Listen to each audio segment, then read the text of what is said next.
we're hitting the intro now. Stand by.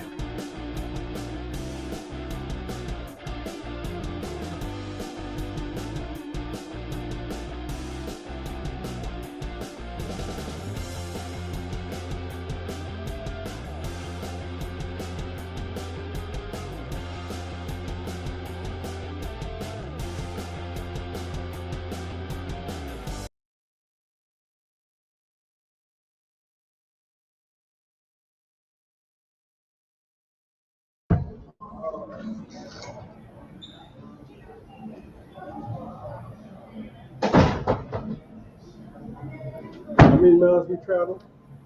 200. 200 miles away from Ann Arbor, Michigan.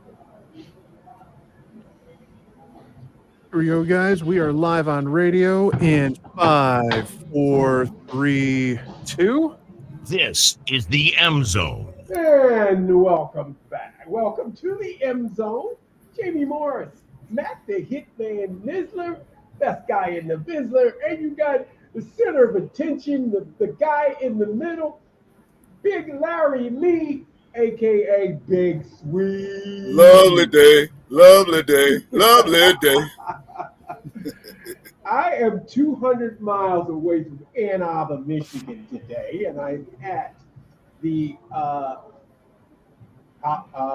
Pro Football Hall of Fame here in Canton, Michigan. Canton, Ohio. Canton, Ohio.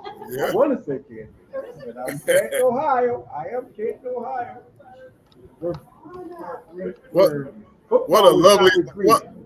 What a lovely state to be in. Oh yeah, it was great.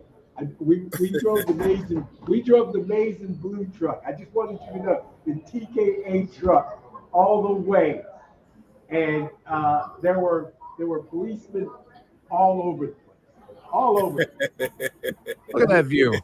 And that's the view right there. We're in the Pro Football Today portion of the Hall of Fame, and what that is they have current jerseys that are on the field. They have current players with the names on the jerseys and everything. They're not actually in the Hall of Fame. They show you the new jerseys and everything, how they look and everything like that. And they got hey Big Sweet. They got a bench for you, baby. It's a dragon seat. Got the heater in and everything. It's sitting right there on the corner. Oh, okay, gotcha. Well, I'll be there tomorrow with you. Yeah, it's gonna be nice. You'll see it. It's got the 3 greatest rushers in the history of the NFL too. They got. So why aren't you up there though? I didn't see you up there. I said it's the NFL today, and ain't nobody did it since Emmitt Smith broke Walter Payton, right? So we got 3. But if they had one game, most carries in one game, you bet your butt I'll be up there, right there. What's the magic number? 45. 25? 45? 45 carries, baby. Man, that's what you call a cowbell. That's the back. That's that 45. That's offensive lineman's dream to block, 45 rushing plays. Don't have to deal with the pass rushers. So here's the quick story on this. I can pick at it now. He's okay. He's not mad at me or anything anymore. I'm talking about Butch Wilford. So Butch Wilford went to Michigan, and he was the all-time leading rusher. I broke his record there too. And then when we got to the NFL, Butch had the single game rushing record, and it was at 43. Wow, I get it at 45. I don't think Butch liked that too much. He's breaking all my records. I don't like that, man. I convinced him that records are made to be broke. Somebody's gonna break my record. That's right. Hey, Miz, I can hear Jamie, but it's kind of at a distance, a little more.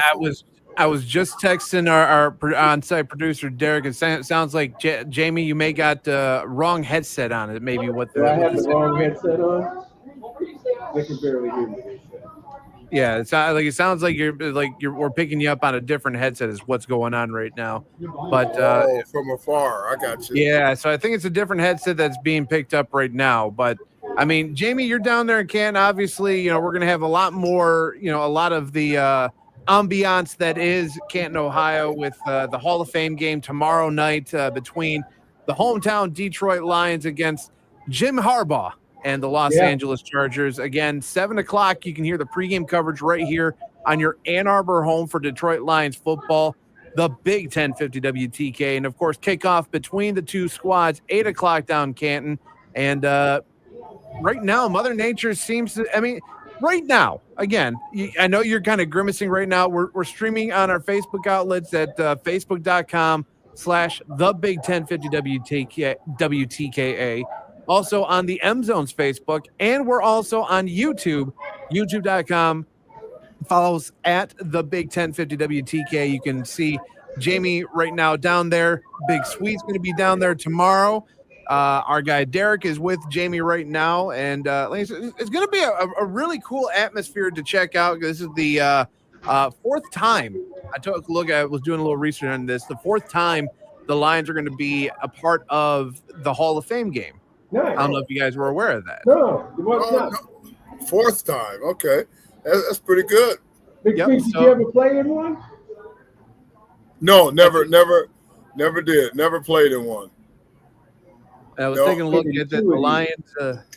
Taking a look at it, the Lions all time are like I said, this upcoming one will be their fourth game. They're 1-2 all time. Their last appearance prior to 2025. I got to scroll back a little bit on this one because I think 1991 it looks like, and they beat the Denver Broncos. That was the last time it looks like maybe they played. I could be mistaken. But hopefully they can get the full game in. It's really the big thing is that, Mother Nature hasn't fared too well down in Canton for some of these games. Last year they had to cut the game short because of torrential downpour and lightning in that 2024 affair between the Bears and the Texans. I remember that. Yeah. So, and I mean, there have been a few other times that they've had to stop. 2016, 2011 because of the lockout year. 2003 they cut it because of lightning, and the same with the 1980 edition. They cut short because of lightning in the area. But the only time that they had to shut down in terms of not weather related was that 2016 affair because they had the ceremony first, right, and then they did the game. Mm-hmm. So that was kind of the whole spiel from it last year, or from 2016 when the Packers and Colts played. They had the ceremony first, and when they finally got the stage and everything off of the field, they realized that everything wasn't as good, so to speak. So yeah, I don't know about you guys, but one of the things I love about Hall of Fame enshrinement weekend is the speeches from the enshrinees. Mm-hmm. I love to watch those, and I go back and watch them over and over and over, just to see, and that's a beautiful thing how they acknowledge their families in various ways, and I love those speeches, man. I love to see those guys, and then they expose their bust, and everything. That's a beautiful thing. No, it was great. The one that I remember is Walter Payton doing his. I mean, he was incredible. That's and his son Jared was the one that introduced him. Yep, I remember that one. That was passionate, and I love the one because they were my teammates. I love the one where Marino threw the pass to Clayton. He said one more time out there, and threw the pass. So that was a good one for me. I do remember also because I was a center and the whole thing, Mike Webster from the Steelers. When he gave his speech, I loved Mike Webster going in. Yeah, like that. So great speeches over the years. So great speeches. And then there's guys that say, I'm not going to cry. And they do. Right. And they do. And, that's cool. Who was it that one of them just was boo-hooing, man. I said, get it out, brother. Get it out. Yeah. So that's good stuff. But And it's looking good. forward. I'm not dogging it out. It's great. You're going to be emotional. Yeah. I thought your fellow running back LT. I thought LT did a good job maybe 2 years he ago. did. He did. Yeah, He did a great job. Yeah. Not really. I guess. Oh, my homeboy, Chris Carter. I liked Chris's when he went in. Chris Carter's speech. Chris was good. He was real. He was real. He said it was Buddy Ryan that saved his career. Remember? Yeah. Yep. Remember that? Yeah. Buddy Ryan let me go, and it made me a better player. And when he got to the Minnesota Vikings, he played his butt off. Yep. So good. That's a heck of a talented family because his brother was Butch Carter, who played in the NBA. With the Toronto and became head coach of the Toronto Raptors for a while. Yep. Yeah. Great family lineage there. It's incredible. Does it seem weird that there's only 4 players going into the Hall of Fame this year, though? Usually it seems like there's always been like a larger group going in every year. These past 3 years has been a lot of players going in, a lot of coaches going in, but it seems like it's a small group this year. Like I said, it does seem a little weird. I don't know. It just seemed odd to me. But then again, I'm also looking at the same thing with because they had the baseball Hall of Fame induction last weekend. So just seeing some of the guys, and it was a larger group, I think, for baseball this past weekend and it was about the same number actually. There was 4 for the baseball, just like there's 4 this year. And if you're watching on stream, Eric Allen, Jared Allen, not related. Antonio Gates and Sterling Sharp are the player inductees for the class of 2025. I imagine there's probably got to be some administration guys that are going to be in as well. The guy from go ahead, Jimmy. Public relations guy from the Detroit Lions went into the Hall of Fame. They put him in earlier today. Bill Keenis. So we worked together for years. Bill's a great guy, long-time Lions guy, and we worked side by side for a long time.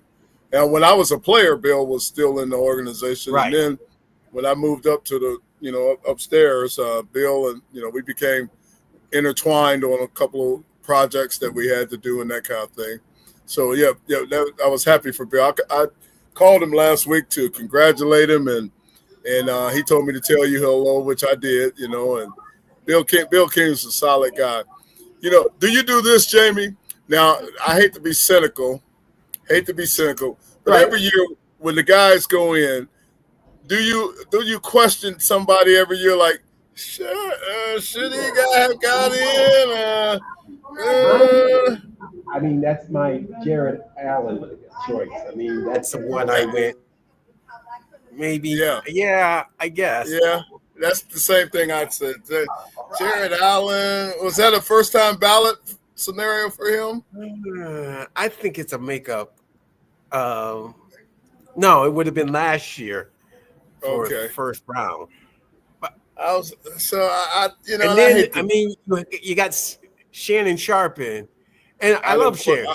Shannon's a great player. He was a great player, everything. But he got hurt. He didn't. The years aren't there. I know, and I hate to be a negative Nelly and that kind of thing, but I know there's all of us who played in the league say there was, sometimes got in. Okay. I'm gonna say this.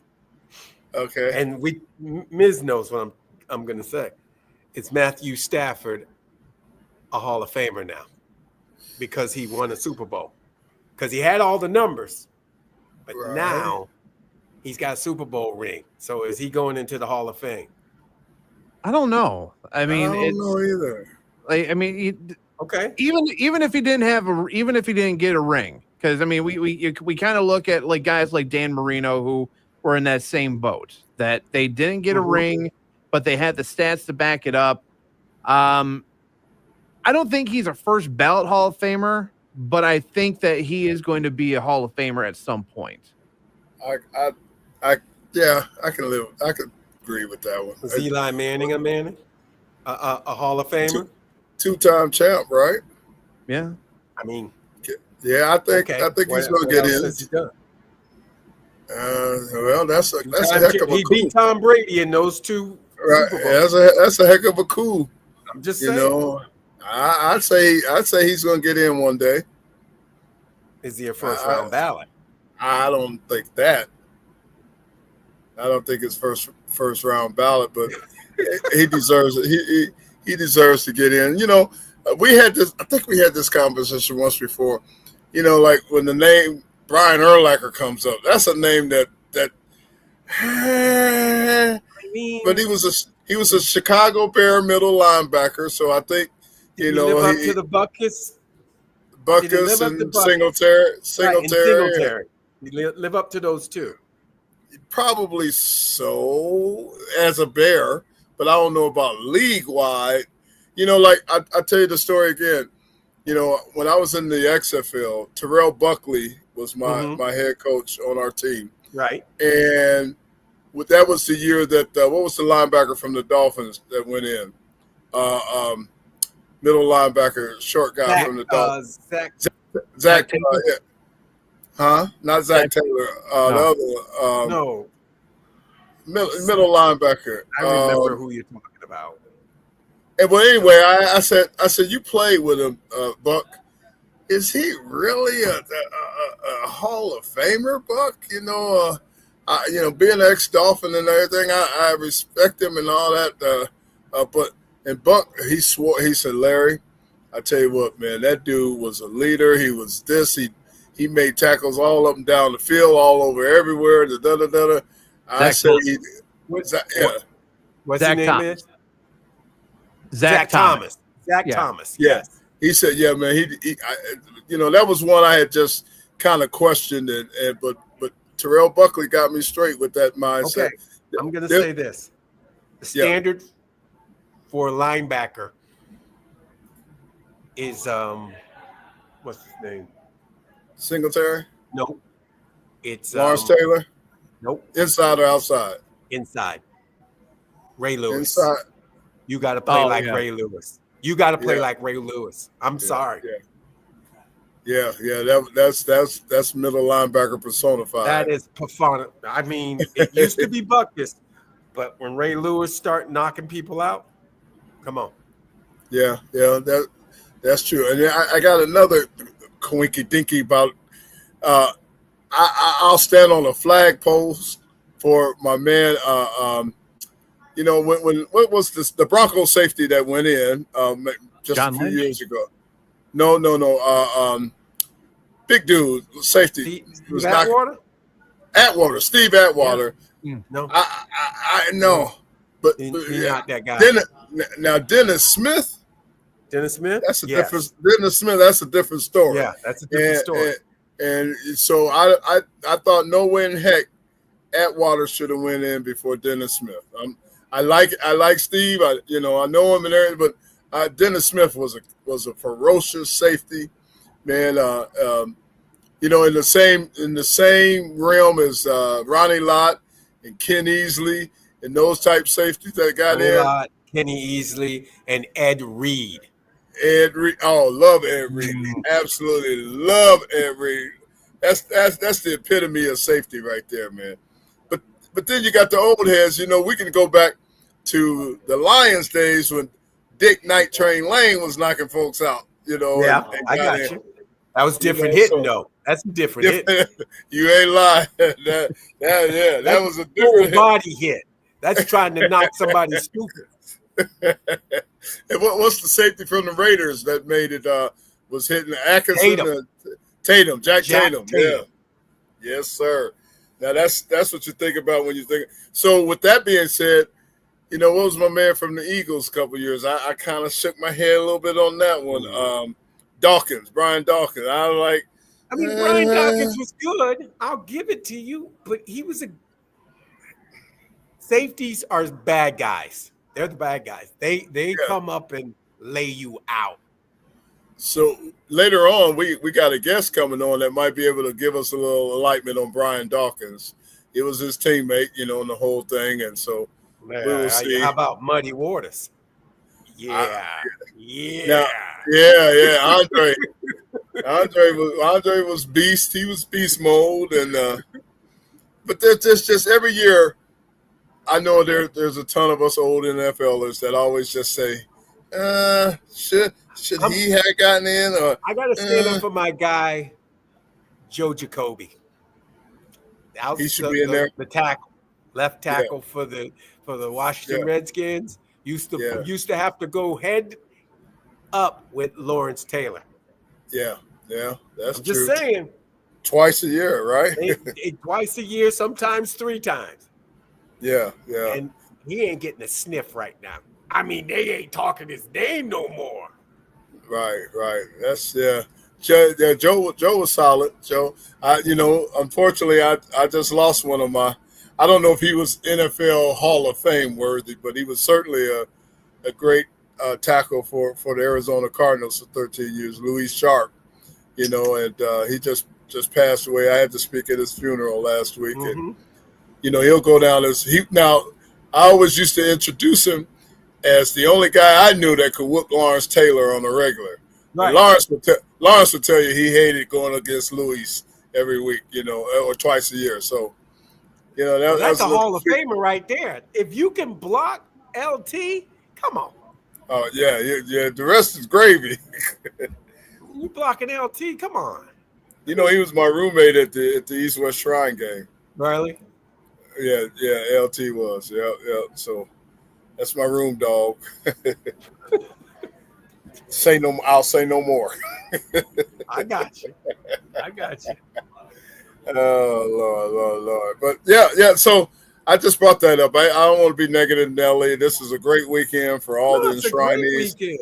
And so I don't want to be negative, but there's some you always question. Like, there's no doubt about our Detroit boy Antonio Gates going in. He's one of the best tight ends ever. All the catches, all the everything. He could do it all. Yes, he could do it all. Agreed. Yeah, I have no question about that one. No question about Eric Allen. Eric Allen, one of the best. I mean, he says that the Raiders saved it. The Raiders were the team. He made his bones with the Eagles.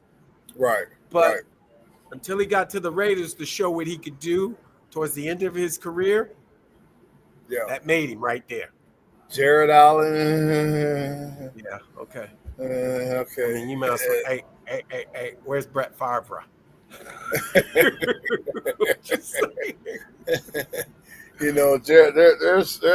I said that about the other Dolphin that went in. What was his name? Taylor. Jason Taylor. Jason Taylor was he a Hall of Fame defensive end? He was a glory hound. I mean, he got up and the fans loved him. And, Mark Gastineau. Was he a Hall of Famer? I think so. Or Joe Flacco? Flacco? I got Klecko. Gastineau. I vouch for Joe Klecko. I think I still got a bump on my head for Joe Klecko. Joe Klecko was a beast. Yeah, let me tell you, he was a beast. There's only one man I've seen, Dwight Stevenson, Hall of Fame center I played with in Miami, Dwight would go to bed at 8:30, drink milk all week, getting ready to play Joe Klecko. That was a battle, man. He and Dwight used to go at it. They used to go at it, man. So, there's some D linemen that, was just phenomenal. You had a teammate. I don't know if he's not Hall of Fame worthy, but boy, Big Daryl, big tackle. Yeah, that man. Daryl was Daryl Grant. Daryl Grant, yeah, but he was no. I mean, but his Dexter was Dexter Manley consideration. I mean, he had a lot of hoopla behind him. 5th round draft choice, 1981. He used to run down on the punts. He was the wide guy. He used to run down on punts. Think about that. That big man. Yeah. See that big man coming and you catching punts. Not a way.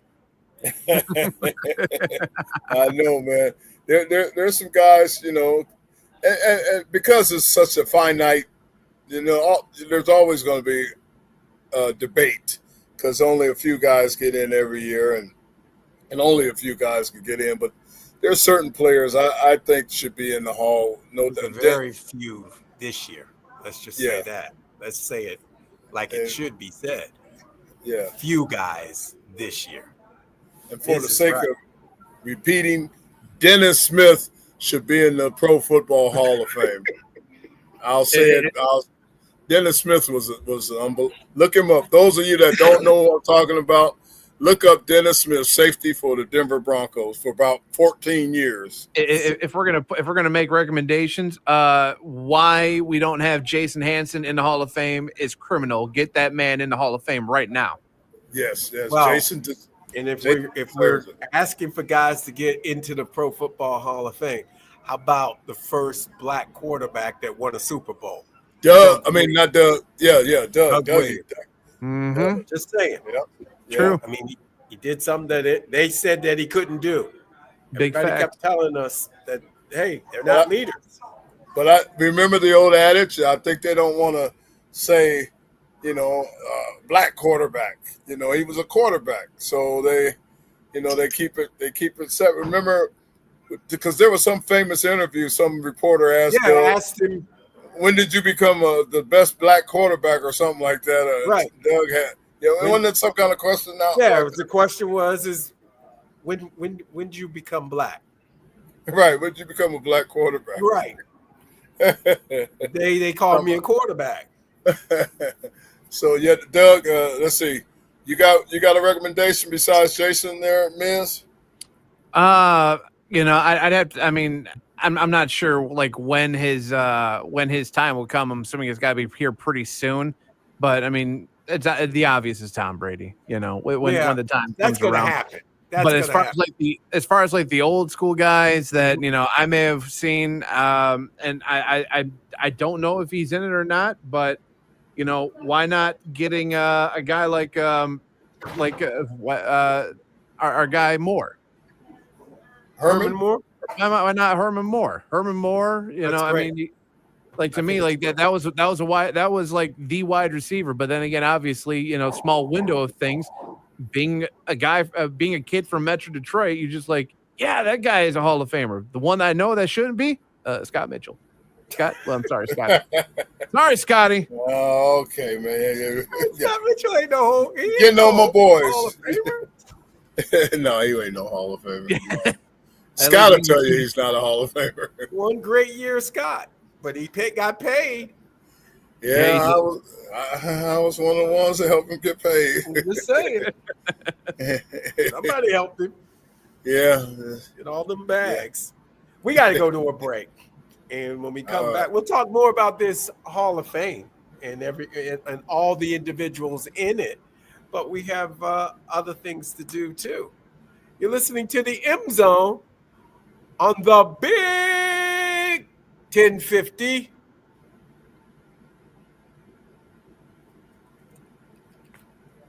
Clear on the radio. All right. Got a lot of feedback, bro. Yeah, no, I Derek and I were talking about that during the break, or towards the end there. So I'm trying to figure out what we got to do here. This The feedback's also in my. I'm gonna plug you.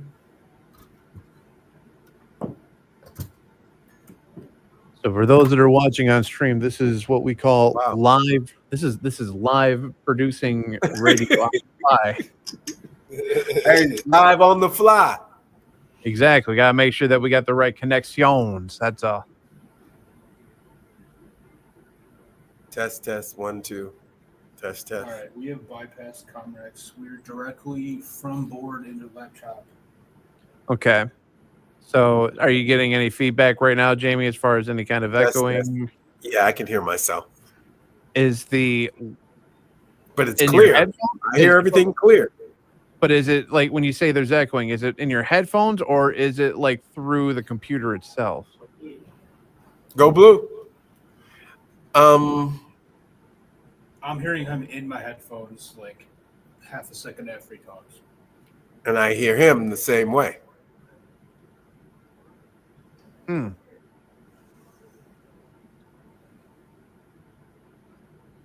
The board is plugged in through the computer.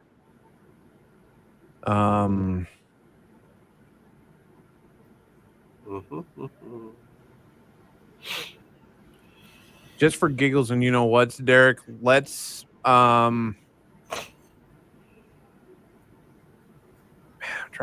to figure out how we can adjust this right now, because like I said, I have it set up where where the feedback shouldn't happen unless it's one of the buttons on the mixing board itself.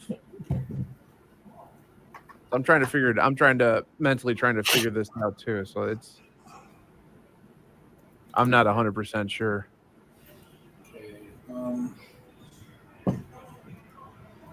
Okay. Check. Check. Tap the mic on your headset, Jamie. That's the issue. I'm not getting any tapping noises from the headset. So it seems like the audio is coming through the microphone on in the laptop itself. Microphone master. DMC. Okay, my input set as line, from the board. Output as well. You see it from his laptop? Well, that's what you said. You've got the mic, the board plugged into is in his laptop, right? It's my laptop. Oh, it's in your laptop? His laptop. Yes. Sorry, that was Okay. So should we plug it in this one where it's Might be muted? picking up his microphone on his laptop. that's what I think is happening, and that's why when it was plugged into You gotta the mute your laptop, phone. You gotta mute your computer. as far as turning the volume on the speaker all the way down. But if Right. if the board is plugged into your All right, can you hear laptop me now? there, I can't hear them. If you because turn he's that- not in, he's got to get in the stream room itself. What the hell was that? Oh, that's the little boy. So a Okay. decent crowd there, So now- Jamie. So now talk, Jamie. Hey, yeah, There we go. there you go. You got it. Do you have you don't got any echo? No echo. Splendid. Okay. I ain't got Perfect. no echo. I'm happy about that. All right. So that was what it was. So we can keep it the way it is like this. So people that are watching on stream, they'll see just the extra little logo in the bottom right there. It is what it is. I'm cool with it. But yeah, that was what it was, is that the audio was coming through your laptop and you're getting laptop speaker audio and then in your headphones at the same time. So it should be good now. Uh-oh. Business coming through. No, let me kidding. Deaden it. At least it ain't like Jamie's where he gets a text message and that ping just almost rattles my I know. feelings. It's like it rattles the fillings at times.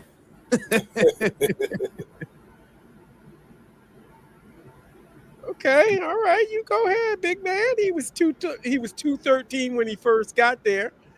Bryce Underwood. He is 6'4", 228 pounds. Oh yeah, you talking about Bryce? Yes. Yep, 6'4", 228. I remember when I was that skinny.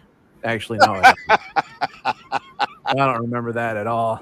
Oh my God. All right, we are coming back on radio, so stand by, gentlemen.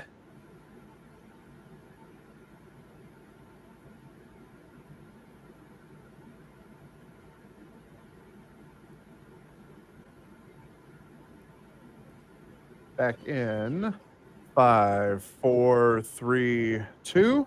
This is the M Zone. And welcome back to the M Zone. Jamie Morris, Matt the Hitman Misler, best Can I guy get a in shot, yeah? business. Yeah. And you got the center of attention, the guy who stands in the middle, one of the toughest men in football, my man, Big Sweet himself, Larry Lee. Your check is in the mail, my brother. Your check is in the mail. That's all I had to do. That's all I had to do was just start. That's all you had to do, man. You know, money talks, and I know you know the rest. I know the rest of it. I know the rest of it. I want to wish Lloyd Carr a very happy birthday. Lloyd Carr, Happy birthday. former- Yes, sir. Happy 80 to the old ball coach right there. Hey, what? 80. Hey, Hey, hey, yeah. Hey, what's your name? Hey. Hey, don't be exposing my name out. Don't be exposing my age out there. Hey, I okay. didn't put his age out there, but I just wanted that man was something great. He's something good. He was I agree. incredible. What he had to go through when he became head coach and what he went through, and he put this team together, and he was the interim, and then he became the head coach, and he endured, but he got it done. He got it done. I got to know him years later. Wasn't he in charge of the Motor City Bowl or something later? Or Yeah. involved with that? He was involved with it. Yeah, they hired my band a couple times. Got to know him through that, and what a great guy! What a great guy! A really special person. So I just want to say happy birthday to him, and that was good. As I said to you guys, hey, this young man came in and got to go. We're gonna do a little Michigan thing. So Big Sweet, bear with me. The 6'4" quarterback, young man from Belleville, Michigan. Almost said Belleville, Ohio. I did almost say that. I'm trying to make sure I say Belleville, Michigan. He was 213 when he came in. He's a stout 228 now. All right, You can already hear the Buckeye fans just clamoring right now, just like, he's getting fat, he's getting chubby, he's fat. Yes, he's fat. He's got Wow. baby. He's got baby. if he makes it to his senior year, he's gonna be 250. There's that freshman 15 we we're talking about. There it is. How tall is he? He's 6'4". Oh, he can handle that. That's sick. He can put that on a 6'4" frame. Look at that man right there. Right now, looks good. looking like QB1 right now. Yeah.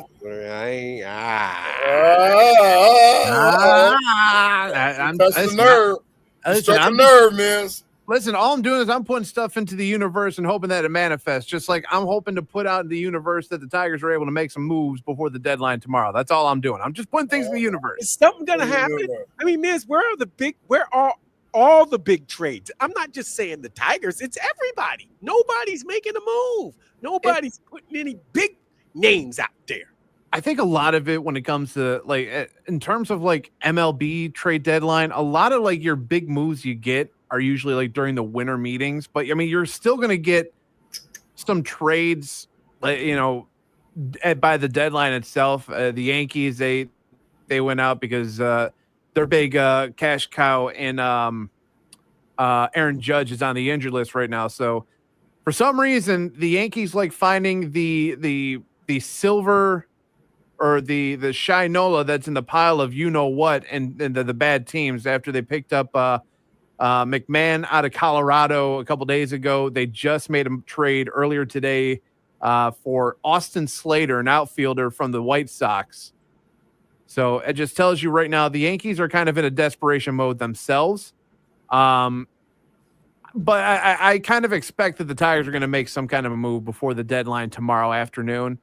I'm hoping that they stop the Diamondbacks from getting on a plane. They just keep Suarez here in town, because that's the number one trade target among like 8 teams, I think, right now. Tigers being one of them. So I'm kind of holding my breath to see that if they can make that trade. There's been talks about maybe trying to bolster up the pitching rotation, which, by the way, want to point out that the new guy that was brought in and Chris Paddock had an outstanding game today, pitching 6 innings, 3 hits, only allowing 1 earned run, and struck out 5 in the victory today. Tigers, they won 4 in a row. That's something I think that that the Tiger fans need to now just sit down and take a deep breath and just go, okay, everything's fine. Everything's fine. We're back to normal. Everything's going to be fine. Everything's going to be good. We're fine. Everything's fine now. But See, I don't know. Oh, I'm sorry. Go ahead. no, I was going to wrap up with that is that this is the one time where the Tigers, if this is the best that they have looked in terms of as a team collectively in about 5-6 years, maybe even longer than that. And the thing is the talent is out there this year where they can make a lengthy run in the playoffs, maybe make it to the World Series, win a title that they haven't done since '84. This is the time they need to buy. They need to go out there and they need to find a way to bring in some talent to help them get over the hump.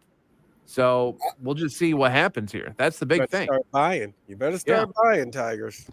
I was gonna say I don't know if baseball is like football, but when you do trades, the salaries go along with the players. So maybe financially, I don't know if baseball have a cap.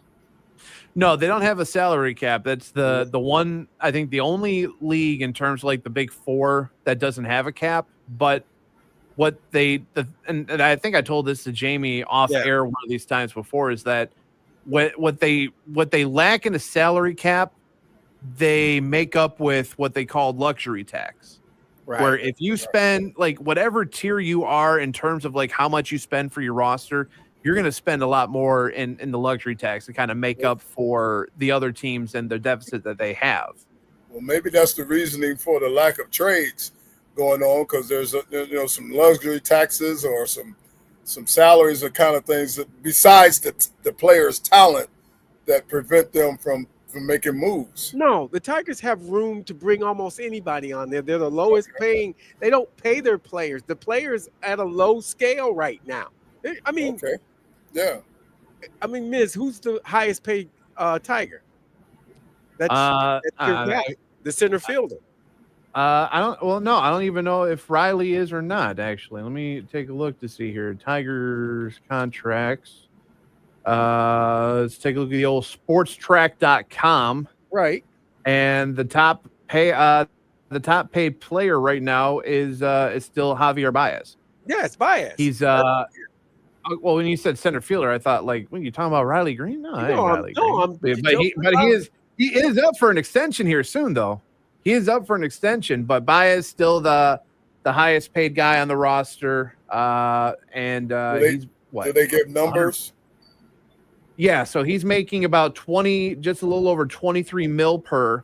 The next guy down is Jack Flaherty making 17.5. But then after that, you've got the big jump down from him. Gleyber Torres making 15 mil.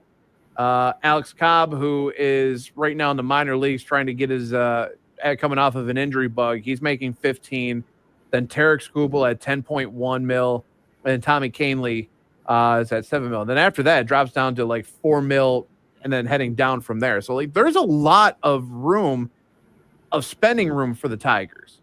Right. There's a lot that they can do. Players. Go get some players. You gotta win. You can win. You can win now. Yeah. That's I thought, I didn't realize football was that much more. You didn't hear about Bryce Harper and Manfred going at it in the locker room when he came to talk to the players. No, I didn't. Dude, he told him F off. That's what Bryce said. That's the polite way of saying it. Yes, he F out of our locker room. Oh, wow. Okay, all right. He brought up what did he bring up, Miz? He brought up what did he bring up? He brought up what the NFL does. It's a pay scale. I mean, not the pay scale, but you're talking about the slot, yes, slotted. Oh yeah. But right. I mean, and the thing is, the Tigers are not even in the upper half of the league pay grade right now. The top team right now, and they again, you'd be surprised. It's a New York team, but it's not the Yankees. It's the New York Mets. They've got over $385 million in their contract among contracts right now. The Tigers, to kind of replicate to kind of compare it to them, the Tigers only have $173,000. So like it's like the two Tiger teams almost match the New York Mets. Speaking like a true management guy, we used to attend seminars and all that about salary cap and all salaries, and it's a proven fact that salaries don't necessarily compute into a winning team. So I don't know if the league did that for us to be conservative about spending or it's the truth, but they just look at the New York team. All that money, they've had the highest payroll for how long? Quite a while, right? Right. So, and they ain't won squat. It only equates to one team in baseball. The Los Angeles Dodgers. Yes, sir. Yes, Yeah. sir. If you look at the whole thing, and I think I can actually share the screen and show you might be able to see it. We'll see here, but in terms of all the contract stuff, let me see if I can zoom in because that's very tiny even for the people at home. There we go. Let me zoom out one bit. There we go. Like I said, the Dodgers and not the retained. We'll just go active. Forget it. Like the Mets, the Phillies, the Dodgers, the Blue Jays, like those four right there are at the top of baseball right now. Those teams are leading their divisions. I mean, Philadelphia and the Mets are just back. They're like on each other's backside right now. They are on 696 trying to pass each other is what they're trying to Right. do. Exactly. But then when you look at like the 8th best team or the 8th most paid team, the Atlanta Braves, they're well under 500. They're 16 games under 500. So, like you said, Larry, you don't have to be the biggest. You don't have to spend the most amount of money to win. But does it help? It certainly does. But Right. like you said, when you look at the Tigers, who have got one of the best records in baseball themselves, they're 17th. Meanwhile, the team that's ahead of them at 16, Seattle, they're only 6 above 500. Baltimore's under 500, and they're just a couple spots ahead of them. So it just tells you that you don't have to be spending, millions and millions of dollars to have a successful team. And that's a prime example for the Tigers right now. Yeah. Yep. Well, I say sports right now is all about psychology. And, with the monies that are being paid, and, of course, I'm football heavy, NFL heavy, because that's my expertise. But man, today you got to be able to get your team to come together, and you got a bunch of millionaires on these teams now. Yeah. And all of them are worrying about their brands and their this and their that. You got to be more of a psychologist, or I even think it means more than X's and O's. You might have a great coach that's an X and O guy, but isn't necessarily a winner. But a guy that can psychologically get these guys to buy in. Play together. Yeah, you could take an 8th grade offense, and if all the guys want to run it, and like the Lions are a perfect example. Last year, I didn't see or hear many egos coming from the Lions anywhere, any position. Not one player saying my brand, me, I. They were all in. They were all in team mode, and look at what they've accomplished, or they did accomplish. So I just kind of wonder how long Dan Campbell and the Lions will be able to keep that mentality out there, because as well as I know, Jamie, there's some divas going to start entering. The diva-ism will start coming primarily through the wide receiver room first. Well, right. You took the word right out of the mouth. It's going to come through the wide receiver room, but it's going to be because this is a successful team, and the players are going to want to start saying, "I need to get mine. I need to get my bag." Exactly. I got to get my up and coming bag. I got to get. How the boys are, man. I do the same thing. I got the same stat. And Freddie Johnson over with the Chargers. Freddie making twice as much money, man. That's going to start entering the picture here pretty soon. Once this team breaks through, they break through that wall, they win that championship. So they're going to win a championship for you. You're going to get you a Super Bowl championship. Everybody's going to go crazy. Then I got to get mine. I got to think about me. I can't think about team no more. Team's done. Yeah. I need me. I need to handle, right. And the favorite line is, man, I can't make it on $12 million a Right, year, I man. can't You know, do that. I can't do you that. know, I got a big family, man. I need 22 million. You know. Right. Well, I on can't the other hand, you had your boy from Michigan who said, "Just make me pay decently and put a team around me, and I'll go down as the GOAT." And that's what he wanted. Yeah. He knew exactly what he needed to do. He knew exactly how much money he wanted, and he subtracted 10 from that. Think about that. That's a great move, man. I told you. I think when we first came together and started, you invited me in the show. I said I try my best to find something wrong or not like Tom Brady. I can't. He's the GOAT. No, he is a team player. He's the GOAT. I love him. I try my best not to like Tom and can't find nothing wrong. It's other than around his roast. That roast was good. No, that roast was good. I ain't lying. That was one of the best roasts. Find me somebody else nowadays that can sit there and take. Even me know that not real money. Oh God, man! Look at the time, man. It's 4:25. We got a special guest coming on. Yeah, we do. We got to go to a break because we got to get him. We got to get him on the mic and make sure he's available and he's ready to go because we got a lot of stuff to talk. Yeah, I think Kumbaya, my lord. Remember, that's the thing. That's the thing, Miz. Kumbaya, my lord. Kumbaya. Okay, Miz. After the ceremony is done on Saturday, it's back to business. It's back to standing on business. So for today and tomorrow and Friday, I'll be on my best behavior for the guests that you got coming up, Big Sweet. But you just know Thank this. you, man. Thank you. Just know this, that I he's might coming to our house. Show some hospitality. I will. Mind you, I might be gritting my teeth a little bit too much, though. So I might have to keep my mouth shut. That's all I'm saying. That's all I'm saying.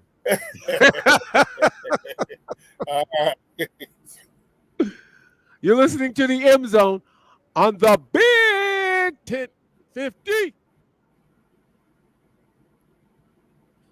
Clear on the radio. Derek's running around the Hall of Fame taking pictures and doing all. I think the Kelsey brothers are in here somewhere. Is it crowded? That's like Radio Row, right? Dude, no, we just didn't. I'm in the one room. We got rooms everywhere. I mean, they got all kinds of rooms. What's the It's name? nice. Is doing his show from there too. Pat McAfee. Tomorrow. Oh, tomorrow. Okay. Yeah, tomorrow.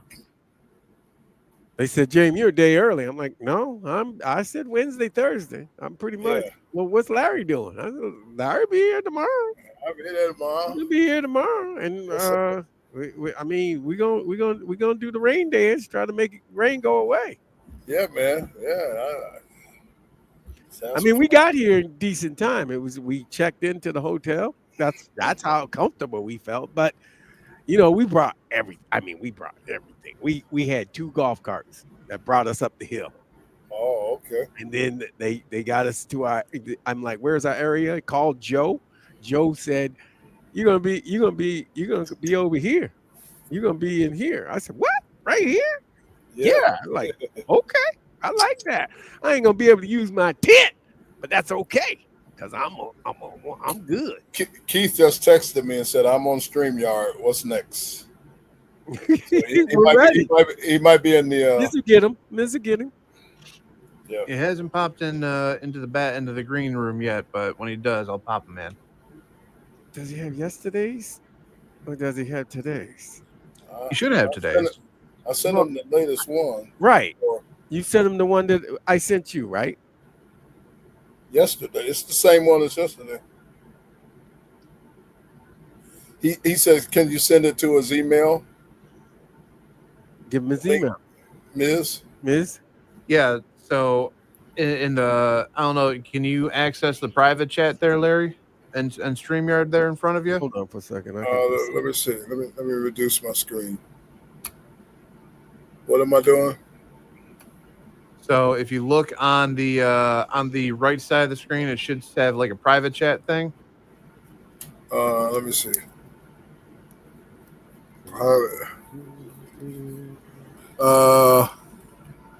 Stream this to your audience.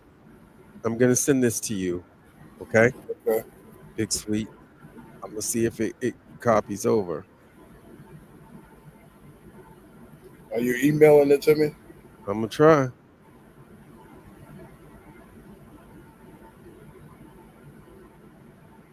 Use that.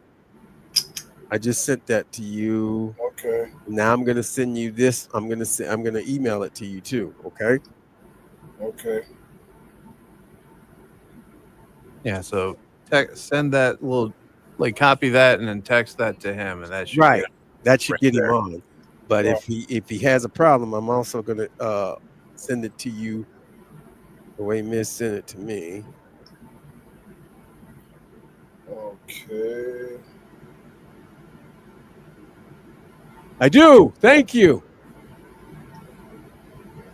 Everybody's walking by saying, "You got a good, nice area right there." I'm like, "Thank you." I'm so happy. All right, I emailed it to you too. Okay. I just sent it to him. Okay, you got it. Everybody's got it. All right, I emailed it to you too, just in case.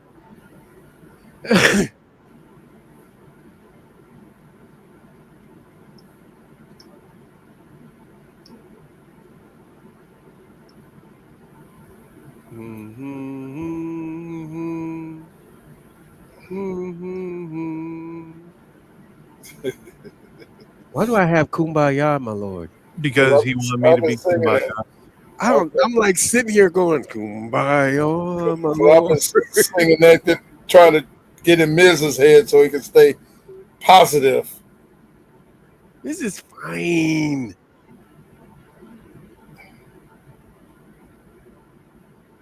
Okay. Got everything going. We're doing everything. Okay, Jamie, you email me. I'm gonna forward that to Keith. Let me see.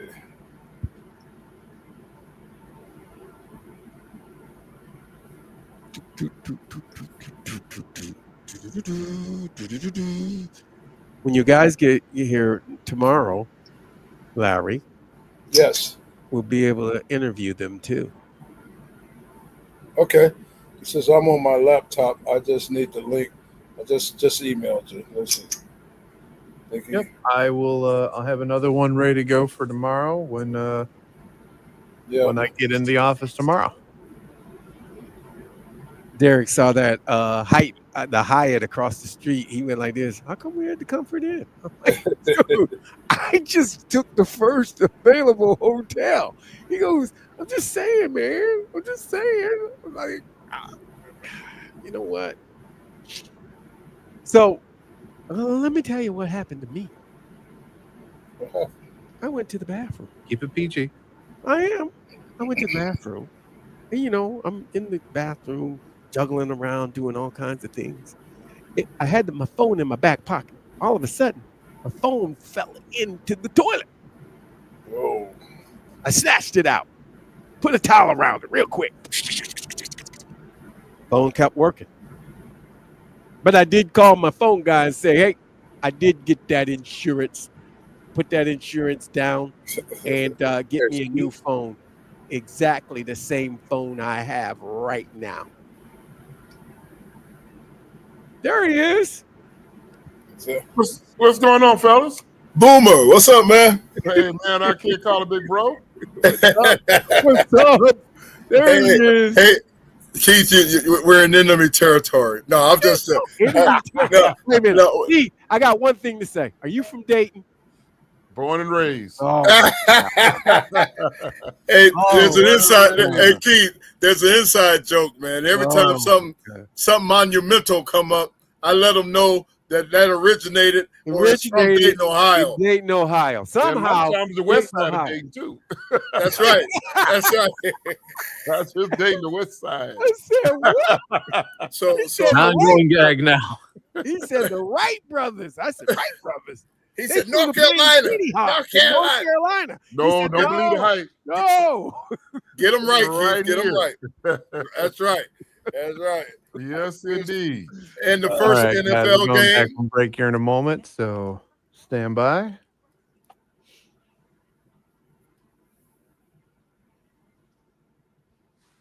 Everybody gets their say. Just remember that. Everybody gets their say. Here we go, guys. We're back on radio in 5, 4, 3, 2. This is the M Zone. And welcome back to the M Zone. Jamie Morris, Matt the Hitman Misler, best guy in the Bizzler, and the center of attention, the man that stands up for rights. He's here. He did his thing, and he's very proud of himself. And he has a very special guest that's on with us on the M Zone. Big Sweet, I'm going to let you introduce him. Ladies and gentlemen, it is my pleasure to present. I know we're middle-aged men, but we're also homeboys. My little brother, glad to say my little brother that played at that school called Ohio State, the Ohio State University, Heisman Trophy runner-up,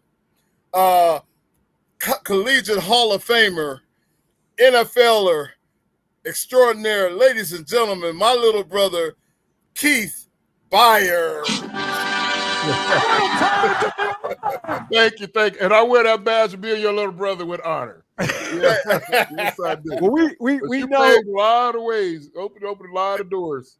we know where you're from. We know you get. Hey, I know. Wait a minute, Jimmy. I'm shining right. Keith, where are we from? We from Dayton, Ohio. West side of Dayton. Yes, indeed. Home capital of the world.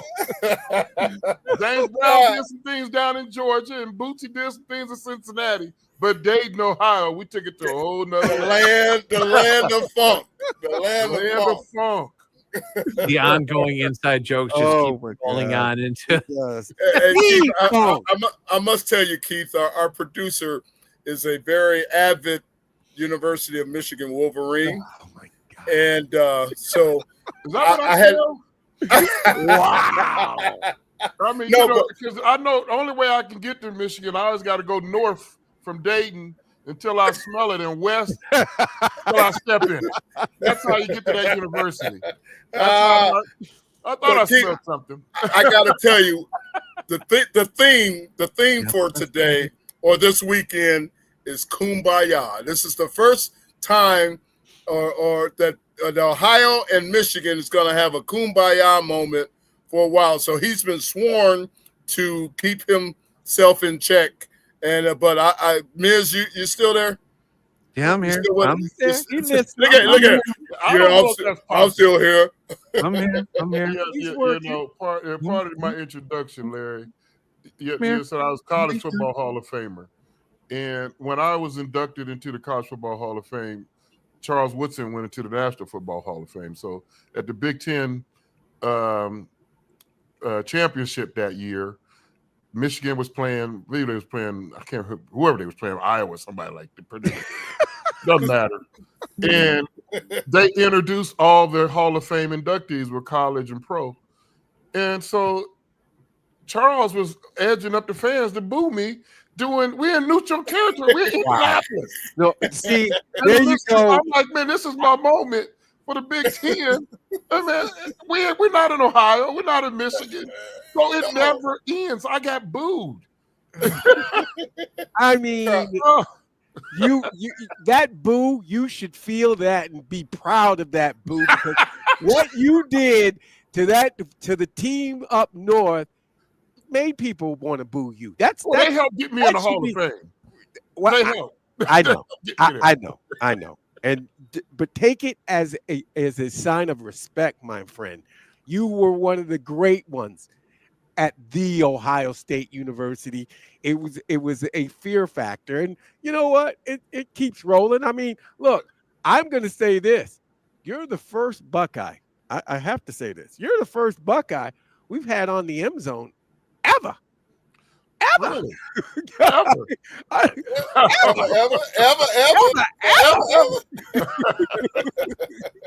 Okay, I'll take that. I'll take it. Well, but on I that had to same night, I walked by the Michigan band room, and I walked in there, and I just yelled a big OH, and nobody said nothing. They was like, "Oh my God." They didn't know what to say. I Did got a they? big They over there. I know don't know if I what to want to say. say nothing back to her. So I punked the whole Michigan band that night. I was mad. They keep when I first started our very first show was at Charles Woodson's golf tournament. Yeah. And man, so it's Tyrone Wheatley and Very Michigan-esque. Just remember that, Keith. Miz It is and Michigan-esque. Jamie and who else came on? Man, they jumped on me, man. I said, I didn't go to Ohio State. They said, well, you're from Ohio. Good enough. That's close enough. Listen, all I said was that you made the smart decision. You got out of there in time. Heath, on the other hand, decided to stick around town. I'm sorry. Miz, come on now, Miz. We got company. I know. I'm sorry. I'll make it better. Here we go. November is coming. It is. Then November we is don't have to coming. worry about that. That's coming. Yes, We're that's coming. gonna have you back. So, but let me ask this question, because I know you got a Bo Schembechler story. Because Bo, your big butt, they wanted you. I know Bo wanted you. He did. He would, and you know what? I'm not gonna make this crazy, but Bo he understood things. He knew if he could get you, he'd get a lot of Ohio State. Yeah. I remember the first time I met Bo. I met him over the phone the first time. He said he was going to be in Dayton, and he wanted to come by and visit with me because they had been sending me all kind of paraphernalia and recruiting me, but I never had an in-home visit. Okay. So when Bo Schembechler calls for the first, I'm like, I'm not supposed to even take this call. Why am I even talking to this guy? But I'm respectful.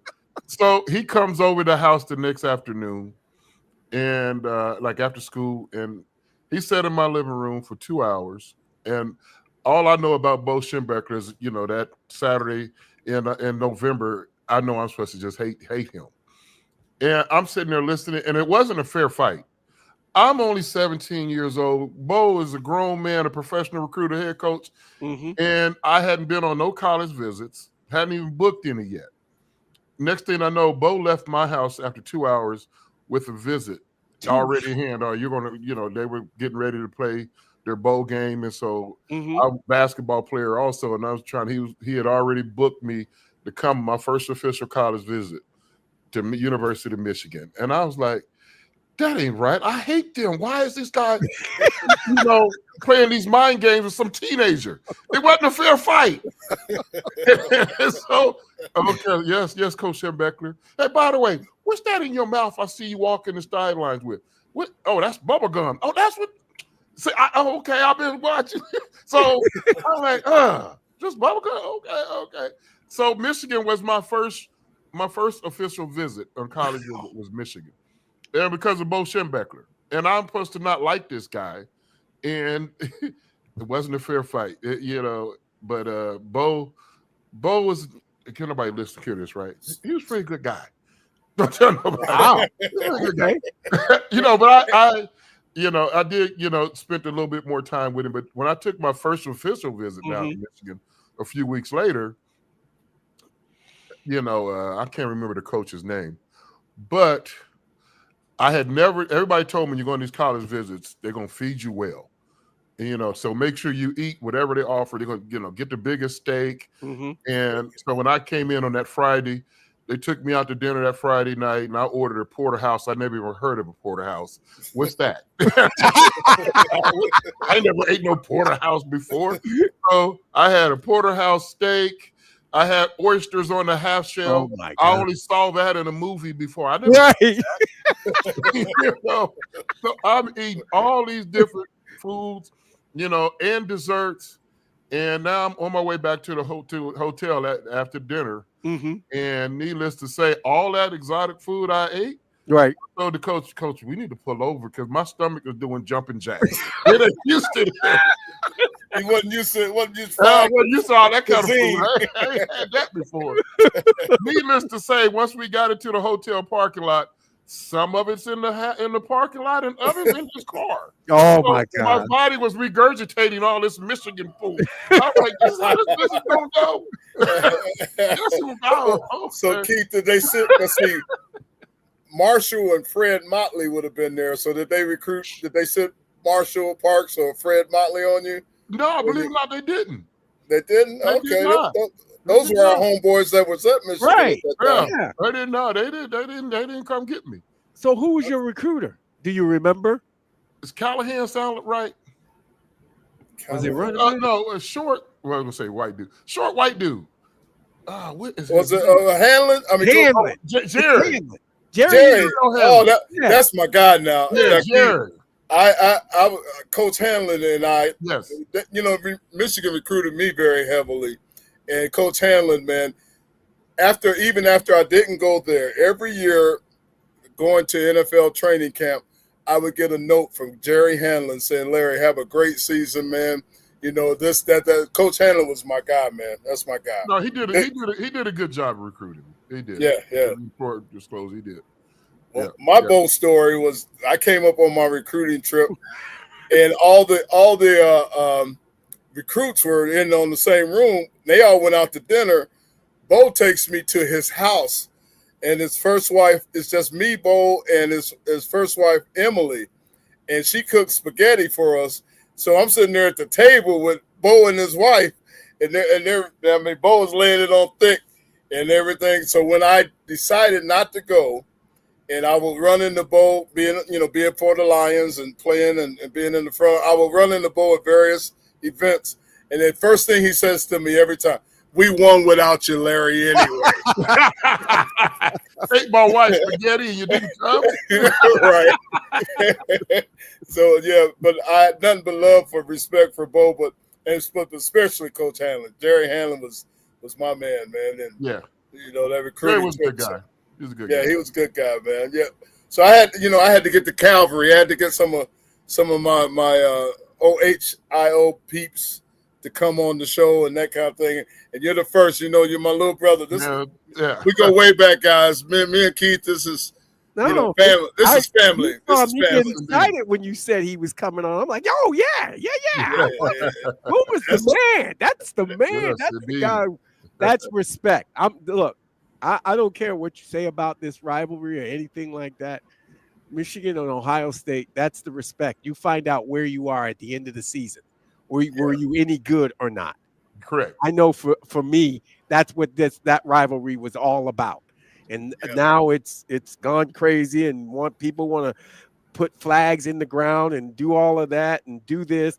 But it's really about two-class universities going after one another and just go. Hey, that's why they didn't call it a game. They call it the game. They don't give it a nickname or anything. We don't need no Iron Bowl and that stuff. We don't need anything. We don't need a boot. We don't need a shoe. We don't need anything. It's just the game. That's all what it's about. Jamie, last week. You're right. You're right about that, Jamie. 100%. I mean, I tell people. And actually, I had lunch yesterday with Tavian St. Clair, Ohio State's 5-star recruit quarterback. And one of the things I asked him, I talked to his parents first, and I said, I'm asking him this question. And so it's kind of loaded, but it's not. I just want to see what he does. So I asked him, give me your top, 5 reasons why you chose Ohio State. Everybody chooses college for their own unique reasons why. And one of his 5 reasons was to play against Michigan. And I'm about ready to jump, out my seat because that's what I'm looking for. Right. Even when I go back and talk, like, why did you come here? If it's not just play Michigan and beat Michigan, why did you come here? Everybody got their own unique reasons why they go to school at different colleges. But the Ohio State-Michigan thing, God, it's the greatest rivalry in sports. I say it all the time on radio. Yep. The Yankees, Red Sox, they play multiple times a year. Army, Navy is the closest thing to Ohio State, Michigan. But Alabama, Auburn, sorry, Larry, UCLA and USC, Notre Dame, those are all great rivalries. Nothing wrong with it. They are. But, Ohio State, Michigan, it's more than it's the game and some. I mean, one year it was the census, and they said Ohio has turned in more census than Michigan. I'm like, we're talking about the census? Right. Everything. I'm like, a census? We've turned in more census ballots than Michigan, and that's a competition? Yes, because it's Michigan. We talked about that last week. There was a poll that came out that showed Ohio State, Michigan being the #1 rivalry in the country. Yeah, and I can't dispute that. Now, back in my day, you know, the SC UCLA rivalry was pretty good, but not like the Ohio State Michigan rivalry was just the best. You know, and we come from the era of two unbelievable coaches. You know, Yeah. Woody and Bo. Yes. You know, Carbon copies. They were yeah, carbon exactly. copies. Yeah.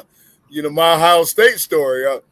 My first visit was at Ohio State, and it was right after the Michigan-Ohio State game, in which Michigan beat Ohio State in the horseshoe 22-0, and so they got the room full of recruits after the game, and Woody walks in, and Woody goes, "Obviously, I'm not in the best of moods right now."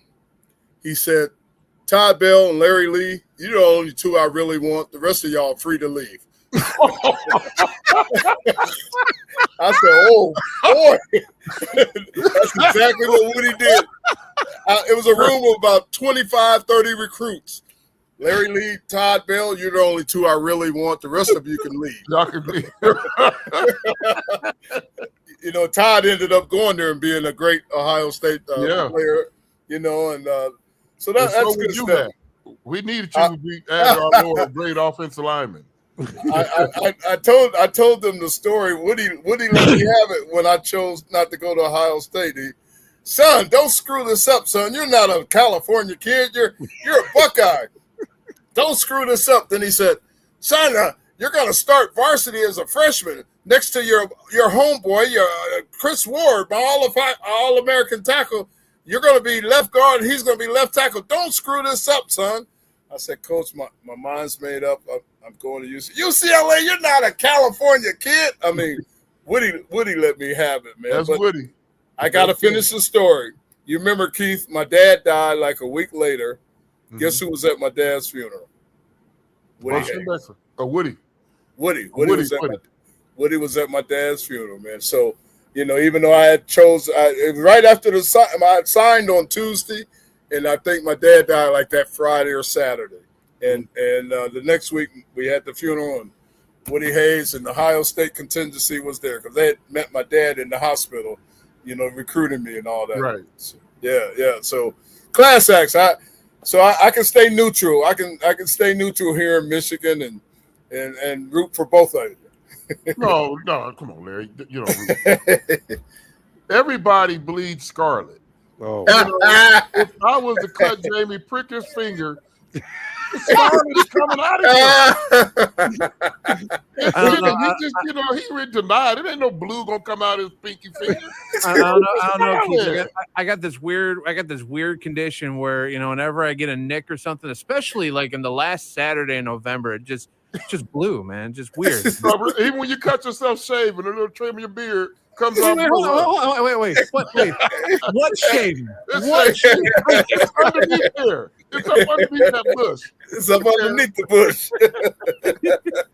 That's the reason why they call me Yukon Cornelius at Christmas time. You know, just keep that tag. But you gotta be thinking, Larry, James. One time I was at a banquet with Bo, and he was telling me a Woody Hayes story. You know, when Bo was on the staff at Ohio State. Yeah, he loved Ohio. Look, he's got gold pants he never told anybody about. Yeah, he keeps them under. He kept them under Exactly. like a key. Exactly. But you know how sometimes, I don't know if when you was in school, but Jamie, when I was, we would have JV games against other colleges. Mm-hmm. You know, like on a Monday or Sunday morning or Sunday afternoon. So he would let the assistant coaches coach those games. So one time they were playing, it doesn't matter who they were playing against, but it was 4th and 1 on the minus 45-yard line. And Bo is the head coach of the JV team. So Woody walks up to him and whispers in his ear, "Go for it. Show him you got a pair." And so he decides to go for it, and they don't get it.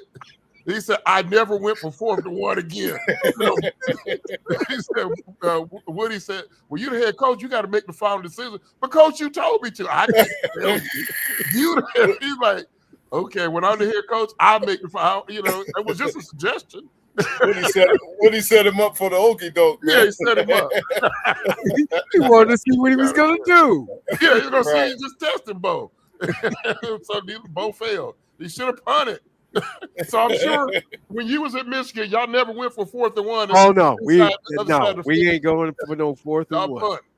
Exactly. We gonna kick that ball. Kicked it away. Get a So were y'all rookies the same year or No. what was I'm your rookie? 2 years ahead of you, Jamie. He's 2 years ahead of me. Oh, okay, gotcha. Mhm. Okay. Now your brother Joe was my. He was your years. Yes. I was 81. My Yep. rookie year was 81. Yep. Okay, gotcha. And I didn't realize Joe was your brother till Keith told me. I did the first show, and I said, "Man, Keith, I want to have you on one day, man. I'm with Jamie Morris." He said, "Oh yeah, Joe and Jamie, man. I'm my boys, man." I said, "Wait a minute, Joe Morris is Jamie's brother?" I didn't even realize it, man. So Wow. Keith, the one that told me. Both played in the NFC East. Yep. In our defense, though, Larry, like we try not to bring it up because, like, when Boom Boom was a part of the show and we ever bring up Joe, it always turns into one of those, all right, duck, because I'm pretty sure he's going to try to chuck something at one of us. I don't know what it's going to be. Because everybody thought Compare- Joe Morris played at Michigan. I'm like, no, there's only one Morris that played at Michigan. That would be Only one. Jamie. All the other 3 went to Syracuse. I'm sorry. And so, but there's still only one Morris has got an NFL record. He loves And it up. And by the way, what would that be, Jamie? That NFL record, most carries in a single game. which was Most carries in a single game. Yes. How many Which times was- you coded that afternoon? 45. Whew. that- Archie that's- Griffin's number. See, it's Right. still Ohio. Yeah, I can make everything be Ohio. Uh, State. Eric- I can make everything Ohio State. But I know who had that 6 degrees of record separation. before I broke it. It was Butch Who had it? Bullfolk, number 24, University of Michigan. now I think Butch was my rookie. We were the same year. Yeah. Right? Butch was good. Yes. Yeah, Butch. Yeah. I remember Butch. Yeah, Yes, yeah. indeed. But man, I just have to have my little brother on, man, and have a little fun between the two schools. And Keith, man, you're more than welcome. I think I can say this. You're more than welcome to rejoin us. Please, Anytime, in November, especially, I expect especially that you week in in Get November. me in That week in November at the November. latest. If not You know. before. Yeah, be we're back. gonna do that. We're gonna be I'll be primed back. and I ready to won't go. hide. Just Hey, I just won't know hide. just know the next time you come on, I may not be as cordial and as kumbaya as Sweet Larry Lee wants me to be. I I'll have just want to to point remember that this out. That's all I'm conversation. saying. Hey, I'm gonna give you a scary name. Are you ready? Yeah, I'm ready. Okay. Bryce Underwood. Just remember Okay. that young man's name, because he'll be ready to go in November. You think he's going to start day one? Look, I ain't seen no other quarterback because they hurt. They all hurt except for him. And he just gained 30 pounds.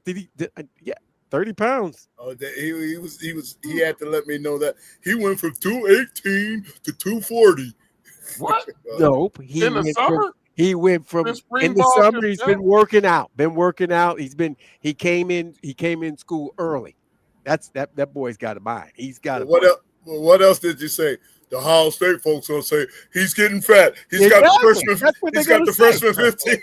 He know they're gonna say that. They say that. on X saying that. Oh, he got fat. He been drinking beer. He doing all kinds of You got the freshman 15. They're going to bump it up to freshman 30. They're going to try to find a way to make it seem like it ain't nothing. Well, we hope to keep him on the sideline watching the game when we play. You know? No, That I just don't means wanna- that the defense I don't gonna be wanna eating a do lot. Damn it! I'm doing it again. I'm All doing right. it again. Okay. Hey, Man, Sorry. calm down.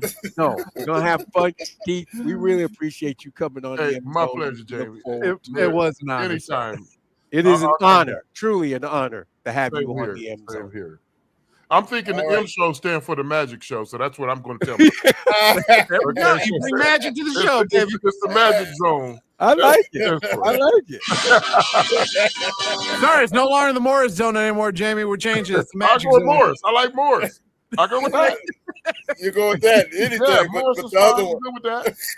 He It's was that other name. he just didn't want to do that other name. That You know, other That's name. right. Yeah. Right. That's another name. Key, love you, man. I love you guys. Thank you, All right, Keith. man. Appreciate it. Soon. Thanks, Keith, coming No on. problem. Yes, sir. Boy, that was you guys should feel fortunate. We had Keith Myers on with us today, doing a great job. And we need to go to a break. But when we come back, are we taking phone calls, Miz? Or are we I don't know. I mean, we potentially could, but I mean, we'll see how things pan out. I mean, how about this? We'll figure it out during the break. okay? We'll figure All it- of that we'll- on the we'll other know. side. You'll find out if we're going to take calls or not on the Big 1050. Who's yelling? Clear on radio. I'm blind as a bat, but I'm good. Big Sweet saved our ass.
Oh, girl, you know I need your love.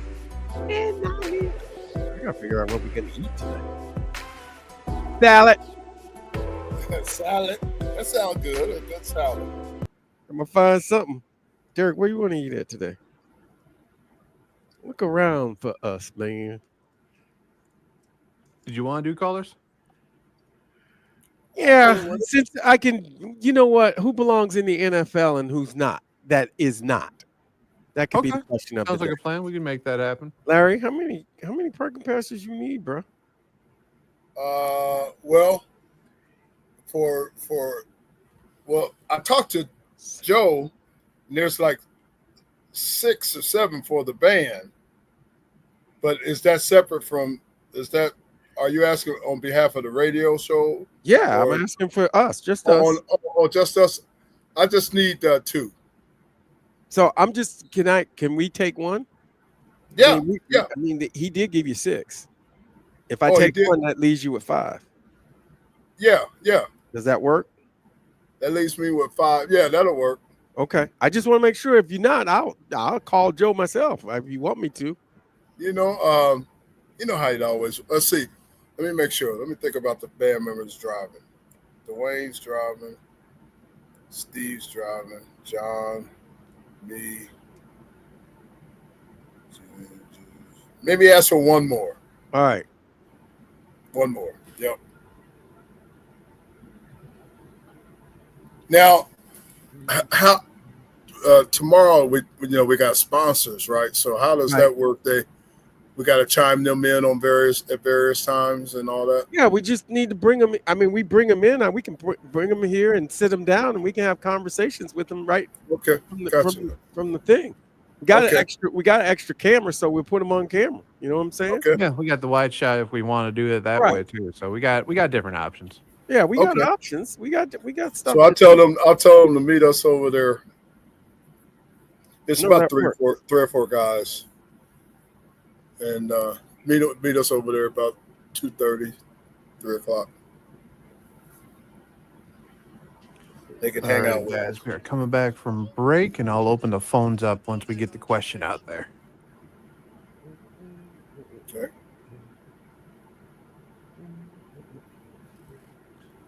Back in 5, 4, 3, 2. This is the M Zone. And welcome back to the M Zone. Jamie Morris, Matt the Hitman Misler, best guy in the Bizzler. He's a Jaya. I don't know what that says. I just gave that. Can I get a Jaya? There you go. Uh, in the center of our attention, Mr. Sweetness himself. Not that sweetness. I'm talking about Mr. Sweet himself, Big Sweet himself, Larry Lee. yeah. What a great segment. That was an awesome setting. Thank you, Keith Byers. Looking forward to our conversation in November. It will be a spirited one, I know, but it will be good, I'm sure. Absolutely. And again, I know that you wanted me on my best behavior. And like I said, I have got no issues being on my best behavior, especially for guests of yours, Big Sweet. So Get ready. We got a lot more coming where that came from. are there any that are north of us, is what I'm saying, from that school up north? From that school up north. Could be.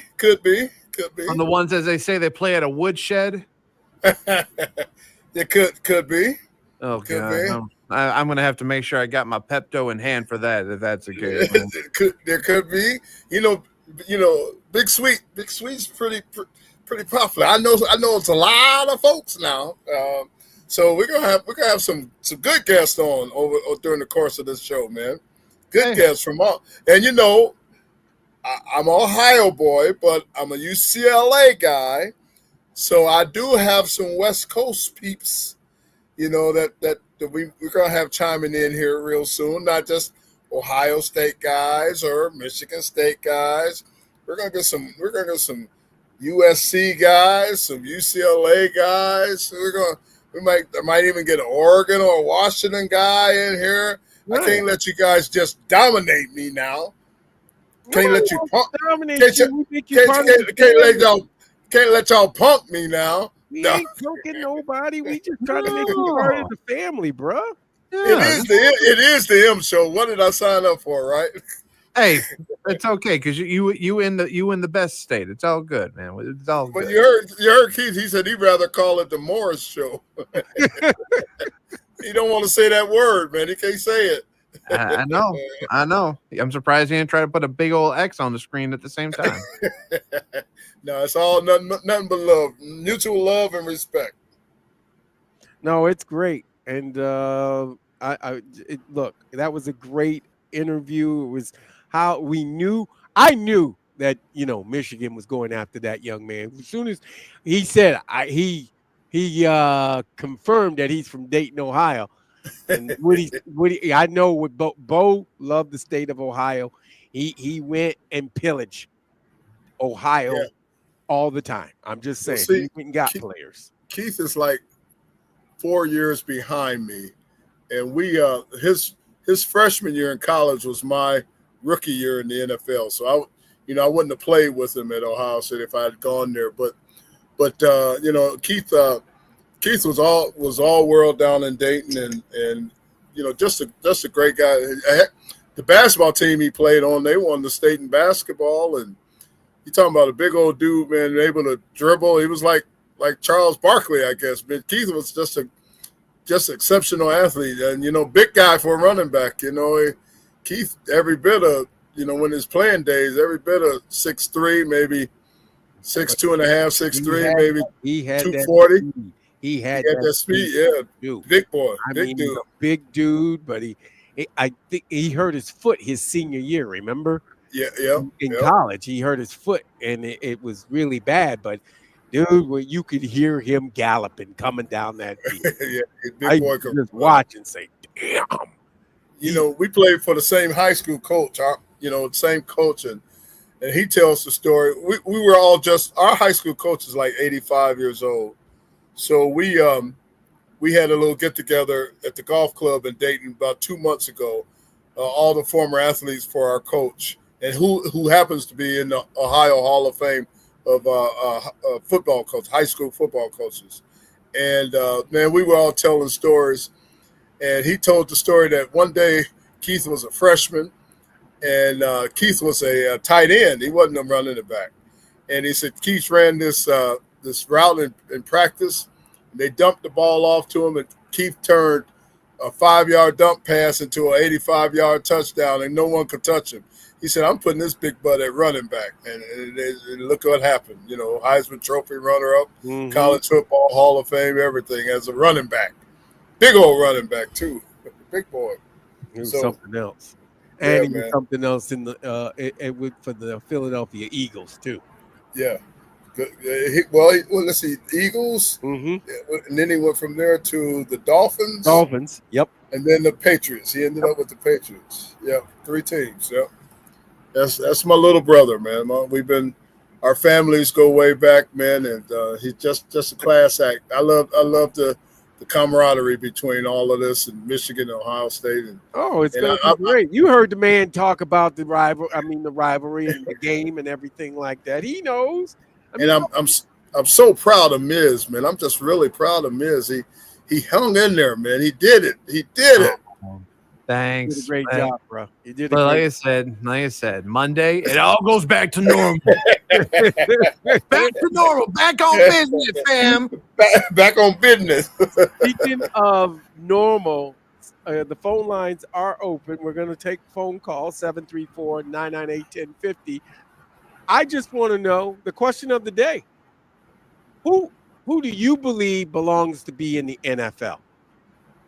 Who else? Who did, excuse me, the NFL Hall of Fame. Excuse me, I'm sorry. I made a mistake. Okay.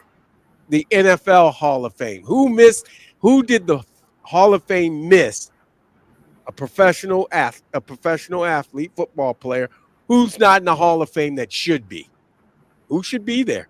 I mean, you tell us and why. You better make sure you tell us why. Just saying. Right. So we'll start off with us. Who's yours, Jamie? Didn't I say mine? Yeah, Joe Jacoby. Joe Jacoby. Yes, I said Joe Jacoby. I mean, Joe Jacoby. He can pull. He can do all the things. He blocked Lawrence Taylor, not by himself, but he blocked Lawrence Taylor. he did things. That young man. He should be in the NFL Hall of Fame.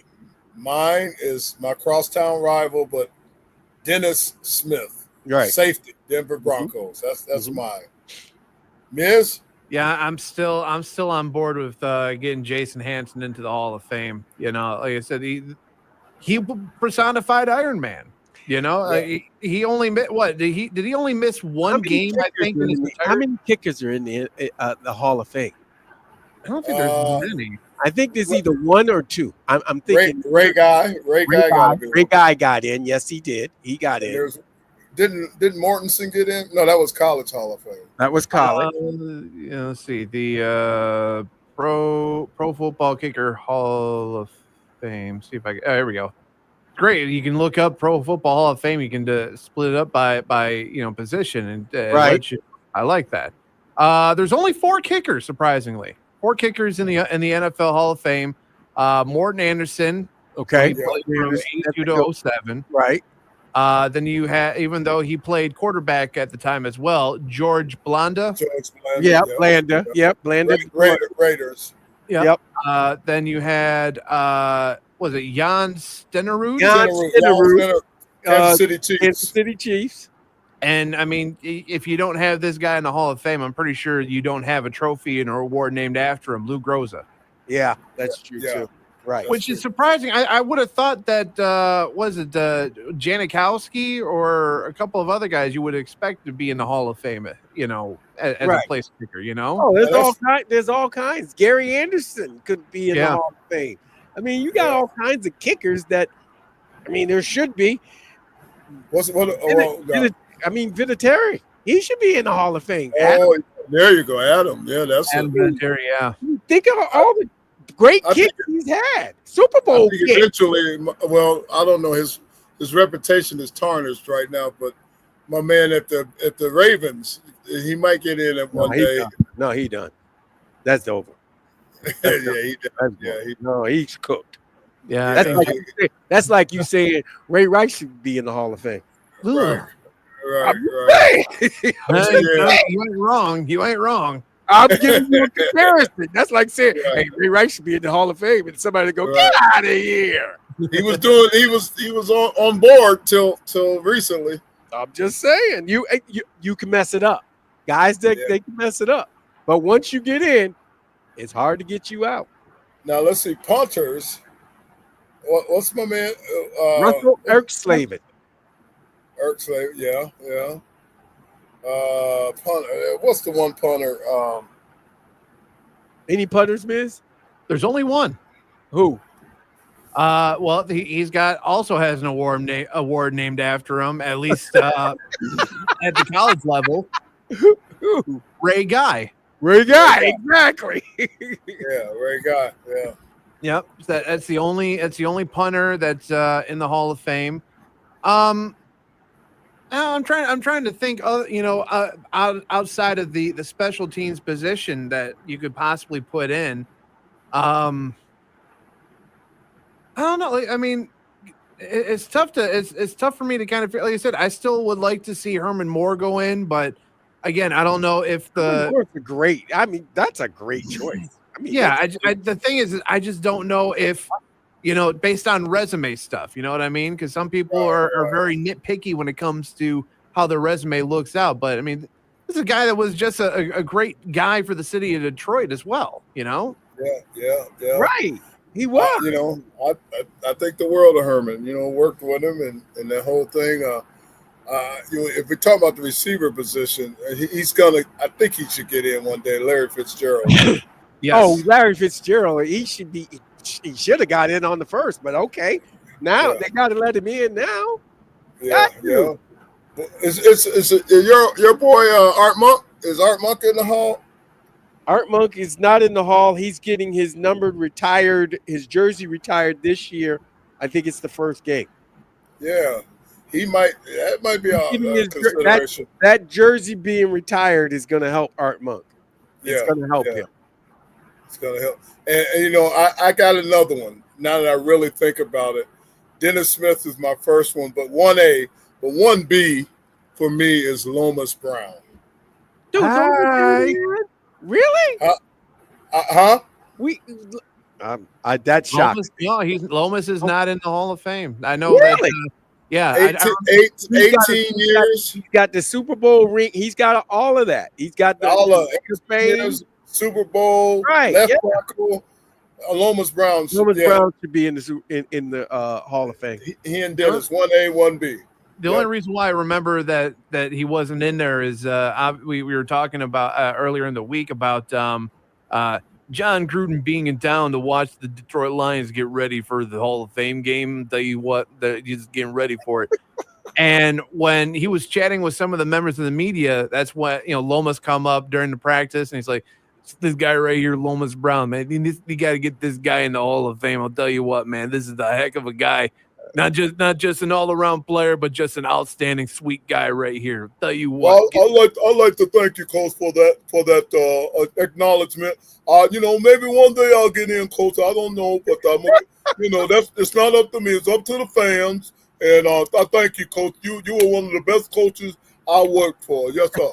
I'm telling you what, man. Well, I'm gonna try to get you in the Hall of Fame myself. I don't know how I'll do it, but I'm gonna figure it out, big fella. I'm gonna figure it Well, out. thank you, Coach. You know that means a lot to me coming from you, Coach. You're a good coach. Yeah, I'm gonna try to get you to run Spider 2 Y Banana all day for me. That's all I'm trying to do. Spider 2 Y Banana all day long. Tell you Okay, what. Coach. Thank you, Coach. Because it's been good reminiscing with you, Coach, and finding out. Come to the Lions. I'll see you at the Hall of Fame game on Thursday. Let's get it going on there, big fella. Let's get it going on. Lomas and Coach. That's great. That would be a good pair. That's a good Absolutely. pair right there. That would be good. That would be good podcast stuff right there. Yes, sir. Yes, That's sir. great. That'd be great content, no doubt about it. I mean, at some point when he decides to hang him up, I mean, to me, it doesn't. It's going to be a slam dunk. It'll probably be a first, candidate for the Hall of Fame. Is Andy Reid? To me, I think that's a hands down. I mean, in terms of coaches, in terms of coaches right now, it's Andy Reid and then and Bill Belichick. Right. Those are probably the two that would be the two. What about Mike T? Mike T in that equation? Mike Tom? I would put him in the conversation. The thing is, I mean, I still think he's got a lot more coaching left to do in his career. He's still got a second team. He's got to go. Yeah. So, I know the Pittsburgh Steelers don't want to let him go, but he's got to get that second team. I agree with Andy. I won't sound like I'm bragging on him, but I'm good friends with Andy, and Andy has always been a great, first class, fun guy. Every year at the Combine, we used to have lunch and eat a cheeseburger down at what's the cheeseburger that was always ordered? Cheeseburger. Me and Andy, man, the two big guys.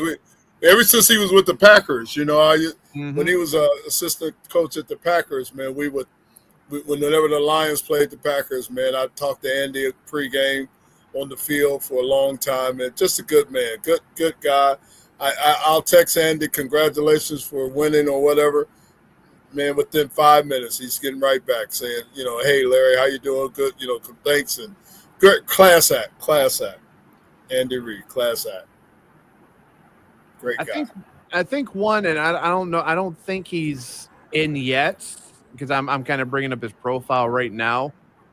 Another guy that has, I think great coaching lineage. I mean, he's got a Super Bowl ring. He's in 2 Ring of Honors or Hall of Fames for the teams that he did coach for.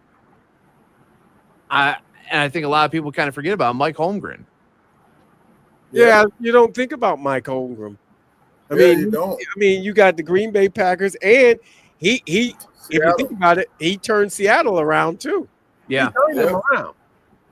I mean, after his time with, because his stint with Seattle was probably kind of overlooked a little bit because it was a little for Packer fans. I don't think I speak on behalf of Packer Nation, but when you had a guy that got you to a Super Bowl and you're on the cusp every time because they were a perennial playoff team every year.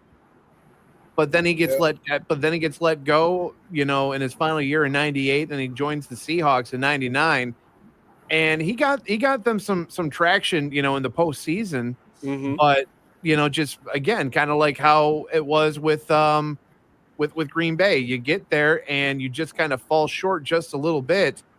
And I think after he had left, that's when Pete Carroll kind of took over, and you saw the success that the Seahawks end up having.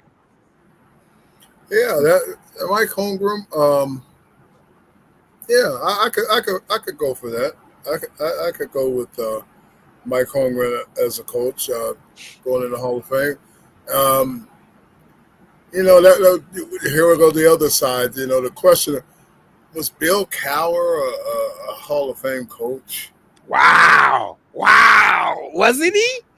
He took them to 3 Super Bowls, didn't he?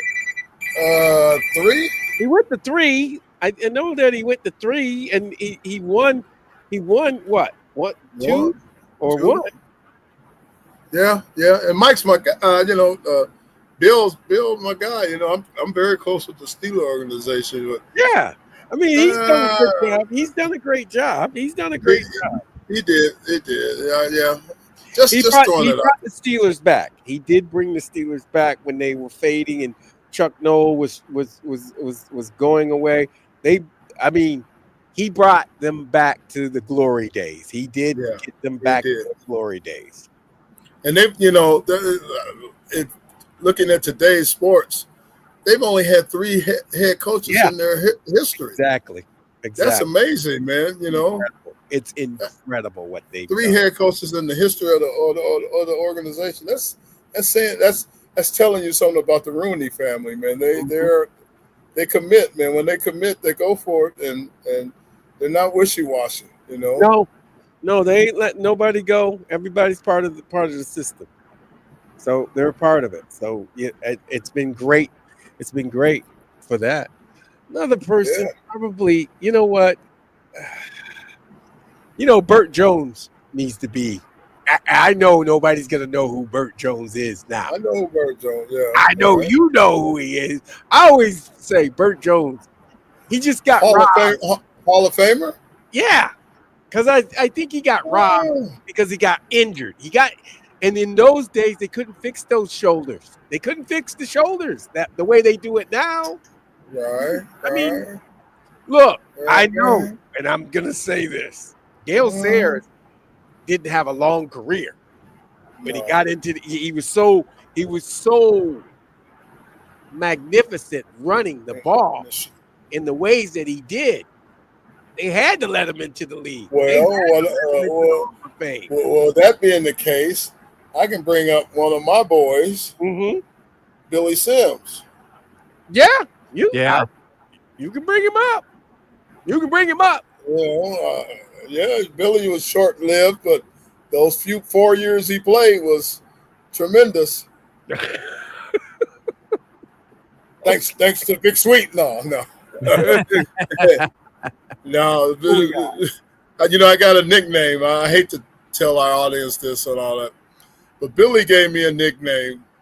My rookie year, Monty Clark used to put us through all the Olympics, we called them. And you know, every test known to man, bench press, chins, dips, vertical jump, all that stuff. I could only do one chin up. One chin up. I don't know. I had the big lower body. That's what the average American can do right now. And he's not you wrong. know, I had long arms and I had the big old button legs, and I couldn't lift all that up. Right. So Billy Sims called me One Chin Lee. One Chin Lee. Oh my! I'm not even going to touch that. We can go to a break and we come back and we'll take our phone calls. We'll take the call on the other side. You're listening to the M Zone. One Chin Lee. On the Big 1050. So a lot of my teammates, you say One Chin, they'll know who you're talking to. Oh God, that's funny. I'm like, that's kind of One Chin Lee. One Chin Lee. I like that. Like that. Billy came but hey, yeah. I was just talking about that with my wife. She was telling me how many chin-ups do you think an average American can do? I said, they can probably do 5 or 4. She goes, just one, James. I said, what? She goes, James. That was me.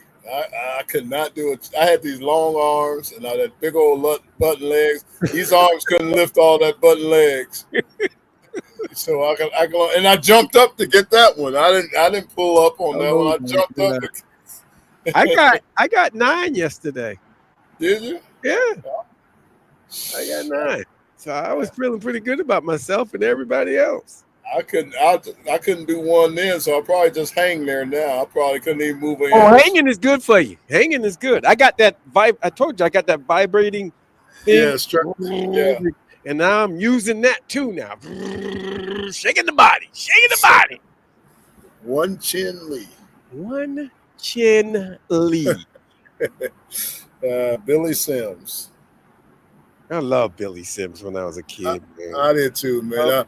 He was, even though it seemed like he was much older, But he was only one. He was only one. He was older as a rookie. Right, he was older as a rookie, but he was. Yeah. Hey, Billy Sims brought Electric. enthusiasm to the Yeah. Detroit Lions. You could see Yeah. it.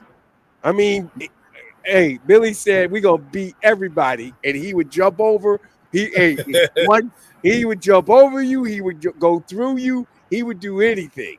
I used to tease him. I said, Billy, your rookie year, you was a rookie in 80, and I was a rookie in 81. Why am I 21 and you 27?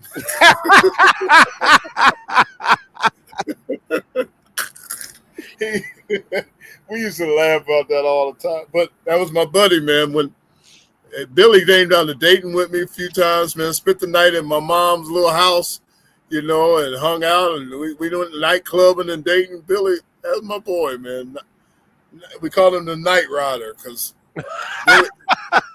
Billy could sneak out of training camp with the best of them and hang out all night and then come to practice the next day like nothing ever happened.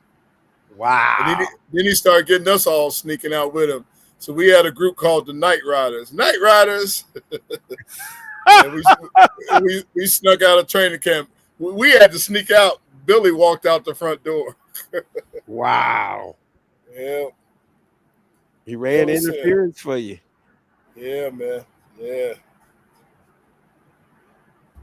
Dun, dun, dun, dun, If dun. people only knew some of the NFL stories you and I know, you know, NFLers know. Oh my God. It's a great life. Great. It was. It was awesome. You cannot that was you can't pay money for that. No. It's great times, great people, fun times.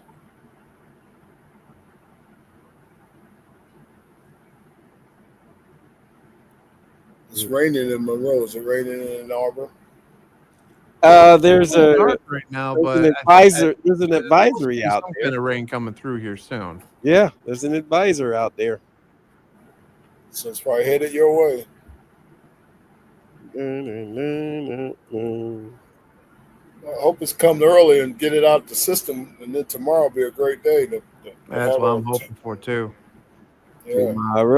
Tomorrow, there's always tomorrow. Are you driving over tomorrow, Miss?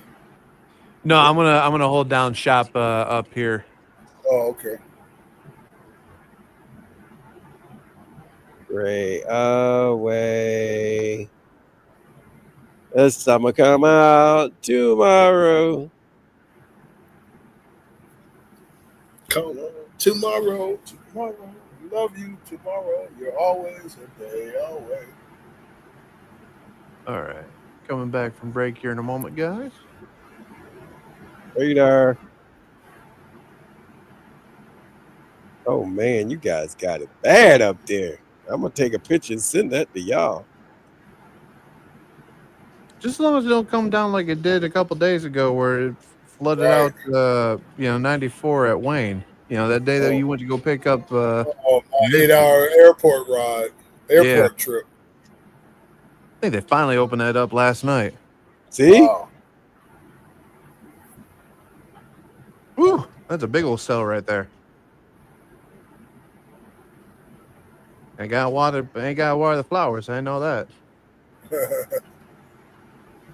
Alrighty, here we go. Coming back from break in 5, 4, 3, 2.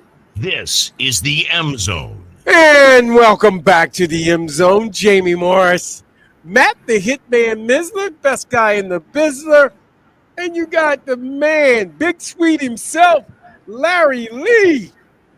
Yeah. Dude, all I'm saying is I want to hear what Hadley has to say.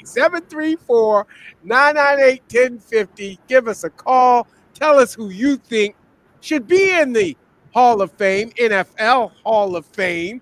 And I can fact check you if that person's in or not for you. That's true. Hadley, what you got? What about that guy from wide receiver that played in Arizona? Oh my God. Larry Fitzgerald. Do you not listen to the show? Do you just call up and just say something somebody already said? I didn't hear. I guess I didn't hear it then. Larry Fitzgerald. That's what Big Sweet said. All right. Anybody else? Well. You know, I think. Yeah. I don't know. He'd still have to win another. He'd still have to win another Super Bowl, I think. But I think Stafford could be in it. So, I mean, yeah, I think he could be, but like I said, I think he still has another year or two still left under his belt, and I think when his time comes, he'll be a Hall of Famer. I don't think he'll be a first ballot guy like I think Larry Fitz will be next year, because that's when his first year of Hall of Fame eligibility will be, is 2026. But I think about. Yeah, Go ahead. I'm sorry. Tom Brady in the Hall of Fame, Alexa. What's that? What? What'd you say, Hadley? Anybody else? Jeez. What about? Well, I know we all hate him, but who do you hate, Hadley? Green Bay's old quarterback. No, Aaron. No, Jesus. I mean, Brainford's okay. You know, he played for the Jets. Yeah, Aaron, right? Yeah, he don't know him by Aaron. He knows him by Aaron. Aaron Rodgers. Aaron Rodgers? Whatever name he goes by. No, I'm not saying he should be. I'm just wondering if he would ever be considered. Who? Aaron Rodgers? Yes. I think he would be considered at some point. Like I said, and I'm not sure what the eligibility is. Like maybe Big Sweet. How long does a player have to be retired before they are actually? Oh, you got to get 5 years. 5 years retirement. Years. Okay. Yeah, 5 years retirement. So, but the question is, like, for a Stafford, he's won a Super Bowl, and he's got some pretty other good stats. But he's got good numbers. There's other quarterbacks that have won a Super Bowl, but like. What's the man? The one dude down at Tampa when Tampa won it. Kind of a no-name quarterback. Yeah. I know who you're talking about. Brad Johnson. Brad Johnson won a Super Bowl, and the quarterback from the Ravens that won when Ray Lewis got the MVP. Yeah, who was that? That was Johnson. No, was that? No, not Johnson. What was the guy's name that won? Oh, yeah. He got traded there, and they won. Right. And they won. Oh, you're talking about what, Hasselbeck? No, not Hasselbeck. Oh. Anyway, but that's what I'm saying with Matt. Matt's got to differentiate himself somehow. Tom Brady in the Hall of Fame. Brady will be in the Hall of Fame. It takes 5 years. Yeah, so he's got another 4 years. 4 years now. Another 4 more years? I thought he had at least 2 years. Three. Alexa just told me it's 3 more years. Okay, I said it's 3 more years. That's what I said. You guys were talking over each other, so I didn't hear it. He's 2023. So the 2028 class would be his first eligibility to. He will be in that class. I guarantee. Yes, he will. Oh, promise. Yeah, guarantee. I know it's still early for this man, but do you think our man Hutch would be a candidate? I think Hall of Fame someday. I think it's got to be Hutchinson. I think he's and honestly, I think with Hutch, like, he's still young, and I know that there's plenty of time, but there's always that, the whole what if scenario happens where and I don't want to put this juju out there, but what if his career gets cut short? Right.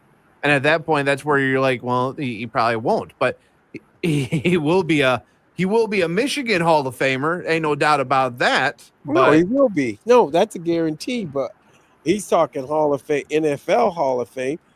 I mean, he's got to keep ascending right now.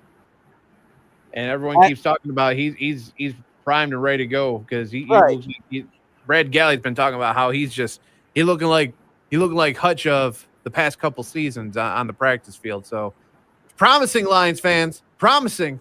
He needs to take care of himself. That's what You guys don't think Jared Goff has a chance, right? Anyone's got a chance. Well, I- yeah. Like that. No, at his present pace, no, Hadley, I don't. Jamie, when you were doing this trip thing for Canton, were you maybe thinking of going to the game? When I was doing what? The crypt. When you're planning this whole No, thing when out you're about going to the planning game. Yes, I planned on going to the game, and then I thought about it, and then my wife reminded me, they've been, some of these games have been canceled, Lightning and different. I'm like, I went back and looked, and she was right. So I said, okay. And then it got confirmed today that the weather will not be as good tomorrow as it is today, but it will be on Friday and Saturday for the ceremonies. Yeah, what time is the ceremony? Do you know? I have not seen the schedule for that, Hadley. I'll probably have it tomorrow for you. I'm just curious. Yeah, I'm not sure. Usually they kind of keep it in the afternoon when they do it. So, Larry, thanks for making our day for bringing on Keith Byers. Really appreciate it. But no, I'll be serious here. I thought Keith Byers was a great player for Ohio State, and he was, he played. You played with him for 2 years, Jamie, or was it just 1 year? 2 years. 2 years. All right. Oh, you're welcome. You went 1-1 against him? Yes, 1-1. Right? Yeah. 1-1. Okay. So, did you know Keith Byers pretty well when you were there? I knew of Keith Byers, and yes, we became friends on the field. He was like, "You running pretty good, little guy." I remember that voice. Hey, man, come here. He always had that weird, distinctive voice. Exactly. He would come here. And Even in high school. Bo was like, Byers, leave my player alone. Oh, Bo, let me just say hi to him. Well, Larry, I hope you have a good show tomorrow and a good crowd and everything else. I wish you could be there to watch you guys jam and just do all your funky stuff that you want to do. And are you going to go to the game, Larry, or are you just heading home after it? No, I'm heading home afterwards because I got a big show the next night in Plymouth, Michigan. Oh, that's right. So I'm coming right back. I'm not going to the game. But one of my singers is a diehard NFL football fan, and so I was able to get her a couple of tickets. So she's not coming right back. She's going to go to the game, but the rest of us are heading on back. Well, she'll be right behind. Yeah. All right, well, Miz told me you guys might have a big show tomorrow with guests and everything, so we might not be able to get on, but if not, we'll talk to you Friday. Well, all right. Take care, Hadley. It's always good talking to you, Hadley. So I took a look. The actual induction ceremony will happen Saturday at 1:00, and can be seen on ESPN and the NFL Network. Well, that's nice. Yeah. There's a lot of in terms of the actual fan fest experience that they have, and they have all the details. It's like a park. It's like they got a park out here. They got a Ferris wheel. They got all stuff. I was going crazy. I wanted to go to that, but I knew that Derek, he had to put together a lot of stuff quickly. Mm-hmm. He had a ton of stuff. Well, and maybe tomorrow, when you guys are all set up and ready to go, maybe you guys can go play on the Ferris wheel. You guys can go hit up the food truck out there. Right, there's all kinds of food trucks everywhere.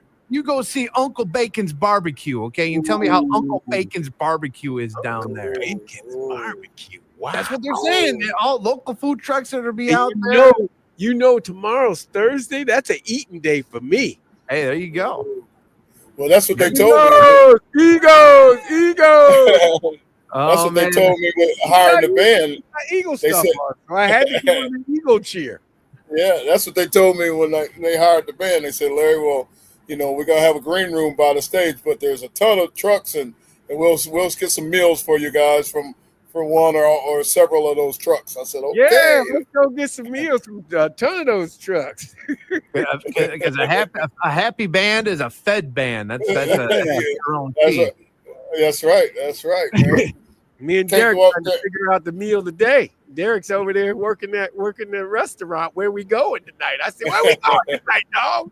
I can eat at 6 o'clock. I was gonna say you can't do salad, man. You got, you know, that's If it's that's a the good local. salad, though, man. That's the home fare, man. You got why you I got saw to a explore sushi that. restaurant. I saw a sushi restaurant, but that's like away.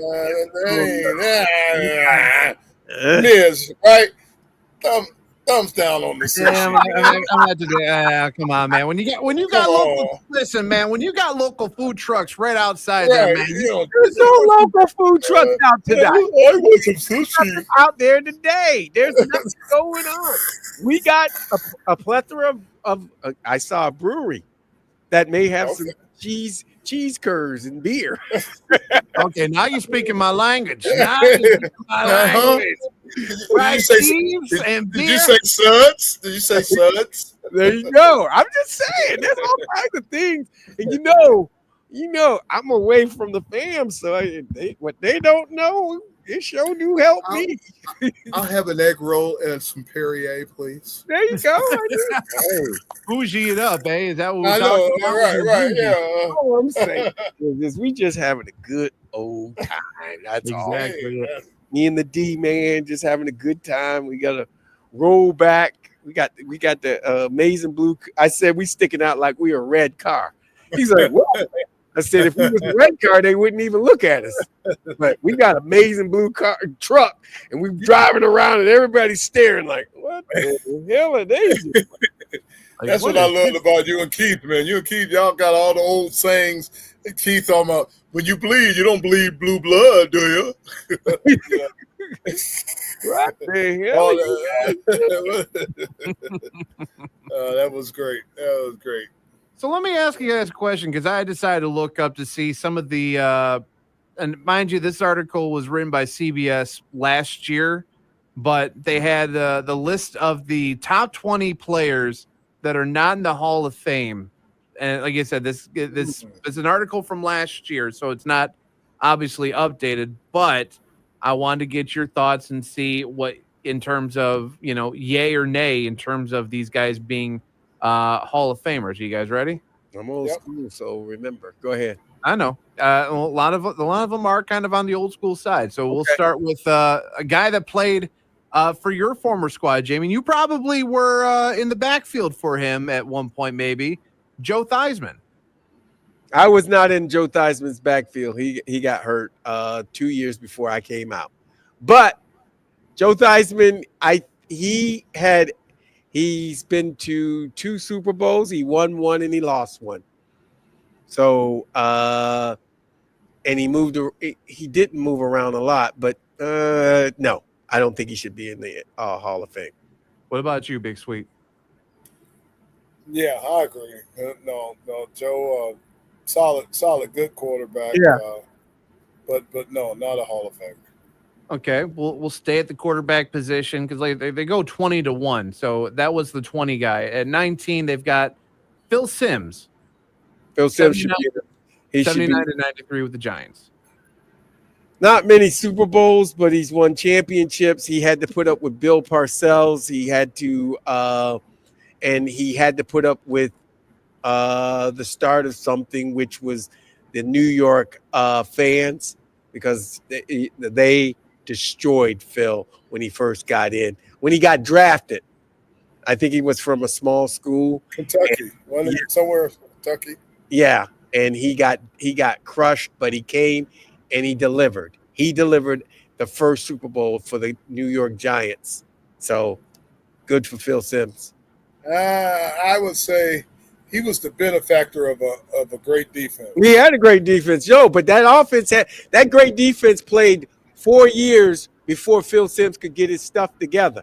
It took him to get his stuff together to win a Super Bowl. Yeah, that defense was great, but you got to have offense. And they had a little running back in Joe Morris who could gain you those yards, and they had Mark Bavaro. That was Phil Simms's blanket right there, tight end. And once they had that running game going, it was great. Okay, well, what you got next, man?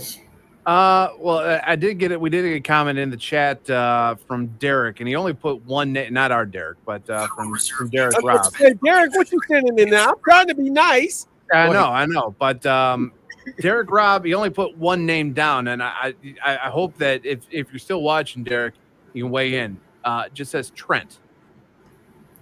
Trent Diddy. Dilfer. Dilfer. That's who won the race. That's right. That's right. He won the race. He's right. That's it. Okay. But not Hall of Fame worthy though. He's not a Hall of Fame guy. No. Okay. Right. That's who the quarterback was, Trent Dilfer. Yep. No, the Hall of Famers were on the defensive side. Yeah. How about we keep a little bit local, because he did suit up for the Lions for one lone season before calling it quits. Wide receiver Anquan Bolden. Ooh. Controversy. He was he had some good years in Arizona. Yeah. And tough as nails. Great receiver. Hey, he'll go across the middle anytime. Yeah, he didn't care who was going to hit him. He feared no man. But he just didn't have. He doesn't have the numbers. He does not have the numbers. Plus, the wide receiver is just probably the toughest one out of all of them. Right? No, you're right. No, it's loaded. A lot of candidates. Also, staying on the wide receiver side of things, Steve Smith, I should say, played with the Panthers. Yeah. Well, I'm gonna say this: he's having some problems now with his with what he did. So, no, he ain't gonna make it, miss. He ain't gonna make it. I agree. Okay. We'll keep on the wide receiver because like I said, this was an article from last year, so obviously the guy at number 5 on this list is getting inducted on Saturday in Sterling Sharp, but Hines Ward, former Pittsburgh Steelers wide receiver. Hines was a great. He was a great. He was all around. He was a team player, right? He was. I mean, blocker. Didn't Hines play? Didn't he play quarterback in college? Yeah, Georgia, right? Yeah, he played quarterback in college. I mean, he's an all-around great player, but maybe he did too many things. He was good. He was good, but he wasn't a great player at any position. He was great at blocking. He would knock folks out as a blocker, and I finally got to know Hines pretty good when in the XFL because he was the head coach of one of the teams, and we practiced against him, and I knew him from his Steelers days, and I think the world of Hines, but I think he eventually will get in. Okay. Guy that was a part of the greatest show on turf, Torrey Holt. He needs to be there. He needs to be there. Look, for me, he's got the numbers and he produced. And he was in probably, you said it, the greatest show on turf. Yeah, I'm all in on Torrey Holt. Yeah. Staying with wide receivers, I'm surprised that he's not in there yet. Reggie Wayne. The only reason he's not in is because he had some problems. Off field, and I guess it shouldn't hold him back, but it does hold him back. I'm just saying that's how it is. Okay. And then we'll go back. Let's hit the old way back boat. Let's go with the position that Larry would know quite a bit about, and that's offensive line. By way, probably a former teammate of yours too, Jamie. Offensive lineman Joe Jacoby. You mentioned it already, Joe Jacoby. I did. And he should be. I'm just saying. I don't know why I looked and just like, what about this guy? They don't have Lomas Brown down there. Surprisingly, this was a list from last year, and they don't have him on here. Surprisingly, man, that's a shame. I know. Let's see. Give you a couple more before we wrap up. Former Lion here. Outside linebacker Pat Swilling. I love Pat. I loved him, but Pat's my boy. But let me say this: the guy that that's LT spot. You know what I'm saying? Mhm. If Right. you go, he didn't raise to LT's level. I'm just saying that's You know, we brought Pat in, you know, after the New Orleans days. Remember we traded for Yeah, Pat I and got him remember. here. And I, you know, my daughters babysat for Pat and all that. Great guy. Loved he and his wife, Robin. Man, but I don't think he's Hall of Fame worthy. Okay. they had some great linebackers too. The Yeah. Saints. He and Ricky Jackson Oh and my God, yeah. Sam Mills. Yep, They- and Mills, all of them. They Yeah. talk back. Now that was my years. They used to crush. Oh yeah. Oh yeah. Couple more we'll get and we'll call it a day. He played for the Browns for 16 of his 19 NFL seasons and wrapped up his time down in Atlanta from 94 to 96. I'm more familiar apparently maybe with his son, but you guys may know him, linebacker Clay Matthews. Yeah, Clay. We go back. You know, that's my USC rivalry, buddy. Played against Clay a bunch of times. I say yeah. Clay was a solid linebacker for a long time. Played a lot. Played a long time. Played a long time, and like I said, you're from more Jack familiar with it. Youngblood. He reminds me of Jack Youngblood. Yeah, Youngblood. Yeah, I'd say yes. I say yes on Matthews, man. Yeah, you know, he was part of that. Remember, I kept preaching about that SC loaded team. Yep. He was part of that team, and they was loaded. Yep, I could go for him being there. Yep. And then the last one I got on here before we call it a day, part of the Steel Curtain defense from 1969 to 1981, defensive end L.C. Are you kidding me? LC Greenwood's not in? He's not in there. Wow. I will talk to somebody today. I will tell you that right now. No, don't tell me that. Come on. The Steel Curtain? You kidding me? LC Greenwood was the man. He was. I thought all four of them would have been. I thought in they there were by all now. four in too. Yeah. Yeah, Yeah. apparently he's not in there. So that's like I said, it's a part of the list of what I've got on there. But like I said, we got four that are being inducted. Joe needs to make a call. Mean Joe needs to make a call. Right? Maybe that's the reason why he's not in there because Mean Joe won't let him in. Who knows? I don't know. So let's see, Jack Ham, there, Lambert, that defense. All of that defense got in. And What's the name? The safeties in. Yeah, Donnie Shell's in. Donnie. Yeah. And then Mel Blunt. Yep. You know, that defense down to Jack Ham. All of them. Lambert. Yeah. That whole defense in there. That's going to do it for the M Zone today. We hope you had a good time. We'll talk to you tomorrow. Stay tuned because we're staying down here in Canton, Ohio. I'll see you tomorrow. Save my seat over there. Keep it warm over there. I'll be over there tomorrow. We got you. Listen to the M Zone on the Big 1050.